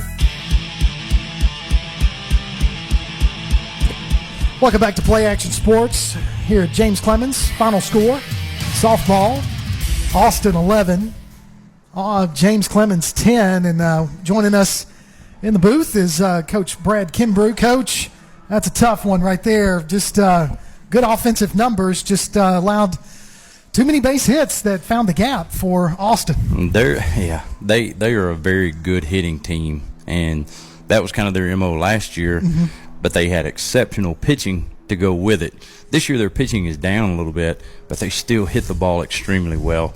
And they're so versatile at the plate with what they do. You saw they mix in slappers periodically throughout their lineup, and they do an excellent job of running the bases well and covering those base runners and really just being versatile. You know, Coach Gray is a kind of a student of the game. He was a manager at the University of Alabama under Coach Murphy, and then worked in Tuscaloosa, and he's very familiar with different kind of offensive schemes, and he puts that together really, really well. So they put a lot of pressure on people, and I thought we handled it pretty well from the pitching standpoint, and defensively we planned for it, we prepared for it. But sometimes they can put you in situations that you can't do anything about. So when they get runners on, they can put you in situations where you just really can't defend it. Right. And they did that a few times against us tonight. We did a good job in the first 2 innings, you see. I mean, limiting them to 1 run. But when those first 3-4 batters in their lineup come up, they just know how to put a run on the board. And there's almost nothing you can do to stop them from scoring 1 run. Well, you look at what your defense. I mean, some good plays. Anna pitched a really good ball game. I mean, she faced 42 batters and threw 161 pitches. 104 of those were strikes. Yeah, she does a good job of just keeping it around the zone. I felt like the umpire started squeezing both pitchers in the last 2 innings, especially, and made it tough on both of those girls. Not to mention, when you start seeing the same batters over and over and over, I mean, it gets really tough on pitchers when the fourth time they're seeing those batters. So you have to start mixing it up quite a bit. But she does a good job for us. I mean, she really does limit people, especially a good hitting team like that. They just found ways to really battle and try and get balls in play. Well, the meat of your lineup really stepped up for you guys today, and of course Peyton had two home runs. Yep. And you had Newsom with a home run. Then you had, Sadie South came out with a big hit. With a triple in the bottom of the first inning. Honestly, I thought that was going to clear the wall. She did too. The wind kind of blowing in. I think that kept that one in the park. But I mean, offensively, I mean, you're able to score 10 runs. Yes. And so usually that's usually a winning number for you. We should have scored more. Honestly, I mean, we had bases loaded with 1 out in the 6th, and I was disappointed that we had 2 batters come to the plate and didn't score any runs in that one. I'll be honest with you, had it not been for the win, we might have had 4 more home runs today. Wow. We've been hitting the ball so well. And, you talked about Sadie's ball, but the wind was a huge factor today. And I told our girls, probably no balls are going out today. Let's limit our swings. And quite a few of our girls did limit their swings and put balls on the ground, where we've got a lot of girls that would hit doubles or balls in the air. that might have gone out today had it not been for the wind. Well, I mean, you got 10 runs off 11 hits. Yeah. And so, I mean, that's a productive offense. But like I said, I mean, and that's one of the things I wanted to ask you. I noticed the way your defense, you had Newsom and Klopfenstein kind of playing in, Yeah. and Evans and Peyton were having to play in those gaps on those slap hitters, and they were able to find those gaps where, you know, we want. Yeah, the way we play slappers is unique to a lot of people, and I'm seeing a lot of people start adjusting to the way we do it. Mm-hmm. I spoke at a clinic about it a few years ago, and now I'm noticing a lot more people are doing it. I got to quit giving these things away. It's something I went to several years ago, and now a lot more people are doing it, but it's really effective. I just thought, why not bring your middle infielders up? Because they should have your better gloves. Right. They should have your better hands, your middle infielders, instead of bringing your corners up. And that's one of our better defensive schemes when we do that. So we've been very successful playing slappers that way. But, again, Coach Gray, he's seen all those things, and those slappers are so good at Austin. They were able to inside out a lot of balls, really find those gaps and put balls in play. And, you know, we didn't help ourselves because we boxed several of those balls. Yeah. You know, Abby Newsom has very, very few errors. I mean, she is so sure-handed in the field and makes a lot of plays with ease. And tonight I think she had 2, maybe even 3 errors. I know Farrah had 1, maybe 2. Lauren Evans, I think, had 1, and that's just not like her at all. So, but we played Monday, we played Tuesday. You know, we've been playing a lot here lately. April's a busy month, so we don't have a lot of time for practice. And, you know, maybe that's just where we are right now. It's just, it hit us tonight, and it hit all of us, it seemed like. Well, another question I wanted to ask you before we break out of here. Thompson, one of the things I noticed about her when she came up to bat, her first several times, she's batting on the left-handed side, obviously going from a slap batter. But at her last at bat, she switched to the right side. How many players do you have on your team that do that, or is she the only one? And nobody. Okay. Nobody. That really is something that bugs me. I feel like if you're going to slap, you need to be a slapper. If you're going to hit, you need to be a hitter. Kayla is a girl who is so dangerous because of her speed. You know, we talked about her last year. She's really a weapon because of her speed, and she's dangerous from that side. She's struggled this year a little bit. She's not been the same at the plate that she has been. Every now and then in practice, she likes to turn around and just swing away and kind of feel good, and she's got a lot of pop still in the bat, hitting from the right side. So the other day I said, Kayla, at some point in the game, I'm going to let you turn around and just have some fun. And she came up with bases loaded, and I thought, you know, just to ease up the pressure, I thought, you know what, whatever you want right here, kid. I just felt like we needed it because, you know, I don't know if you guys talked about what was on the line for us here tonight. Yeah, we did. Yeah. But, you know, for what we came into 2 years ago when I came into this job, we're so far removed from thinking we even had a chance to be in that situation at this point, you know, so soon. And I debated whether or not to even bring that up with our girls. But I did before the game. And I talked to them about where we are and what's at stake. And then we talked a little bit before the game. I mean, this is what we've worked for. This is the type game that you do all the off-season work, that you spend all the days in the weight room, that we put all the practices in. Everything that we do, this is why. It's to play games like this with something that's on the line. And I felt like we started to get tense when the game really got competitive. It was fun when it was 7-1. Sure. You know, when we had a 7-1 pressure, lead and right. everything's going great, man, look at us. Look what we're about to accomplish, and things are going great. But when it really got tight, I felt like our girls were getting tight. And I thought, you know what, just let her turn around. If something goes great, you know, our kids got into it. They got fired up. They got behind her. And I thought, man, if she hits a double right here, nobody's going to be able to beat us. That's you know, right. So, you know, it may have been the worst call in the world from a coach, you know. But if it worked, it would have been the greatest thing ever. And they would have talked about it forever. So, you know, who knows? Well, and even talking about, you know, you've got a lot of young players. You've only got 2 seniors. Yeah. And was that Evans and your daughter, Anna Kimbrough. Lauren Evans. And so next Thursday night's going to be senior night. We're going to be here. Yeah. And looking forward to that. But, I mean, you've got a young program. So to even at this point, in this season to be battling for possible area, being able to host the area tournament. Right, I mean, that's a huge step for these girls. It is. I mean, we've talked about it before. We've come so far, and I'm never satisfied. And I think that's just any coach. You know, I'm never satisfied with where we are. I'm not satisfied losing by a run. You know, I know our AD is going to come and call me in tomorrow and tell me what a great accomplishment it is to be this far, and it really is to come from where we have. You're exactly right. It's light years from what we walked into, because some of our girls were shocked. Some of our parents were shocked that we're even in this position. Yeah. I think when I talked to Tim earlier today, he was shocked. He turned and looked at me and he goes, "Well, that was unexpected," and it kind of was. But you know, that's kudos to our kids who have battled their tails off this year, who have done the right things, who have just gone out and competed. Because I don't know if you realize this, we started our season like 1-7.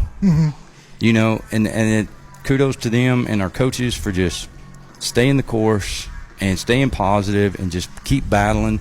And we never talked about winning the area. We never talked about championships. We talked about the little things. When I walked into our team meeting first thing this fall and put on the whiteboard, you know, what's our end goal? Everybody threw up their hands with their end goal, and there was things like, you know, win the area, win the state championship. And every high school team in the state writes state championship on the board, right? But you can do everything right and still not win the state championship. You can't control that. That there's too many factors in that. So we listed things that are completely in our control. And if we do those things, it should lead to an end game. And those are the things that we focused on. So because of our kids have done that, that put us in a position to be there. And after the game, I told our kids, we didn't deserve to win that game. We didn't do the things we needed to play to win the game. But everybody's going to go to area tournament. And in my mindset, we're still undefeated in area right now. Yeah. Because the only people that's beat us in our area is James Clemens. We had a 2-1 game in the 5th inning against Bob Jones, and we blew that. Yeah. We blew the first Florence game. And we had a 7-1 lead here tonight, and we blew that one.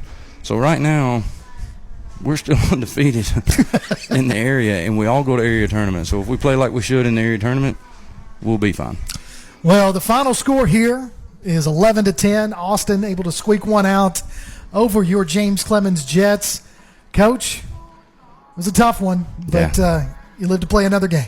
Well, thank you guys for being here tonight, and look forward to the next one. Looking forward to it as well. For Coach Kimbrough, Coach Johnny Johnson, who joined us during the broadcast, for our producer, Mr. Tim Lambert, I'm Kirk Pierce. We appreciate you tuning in. Check us out. We'll be back here tomorrow right here on Play Action Sports, as we'll be here for the Austin Black Bears and James Clemens Jets varsity baseball game right here on Play Action Sports. Thanks for tuning in. We'll catch you tomorrow. You've been listening to James Clemens Softball on Play Action Sports.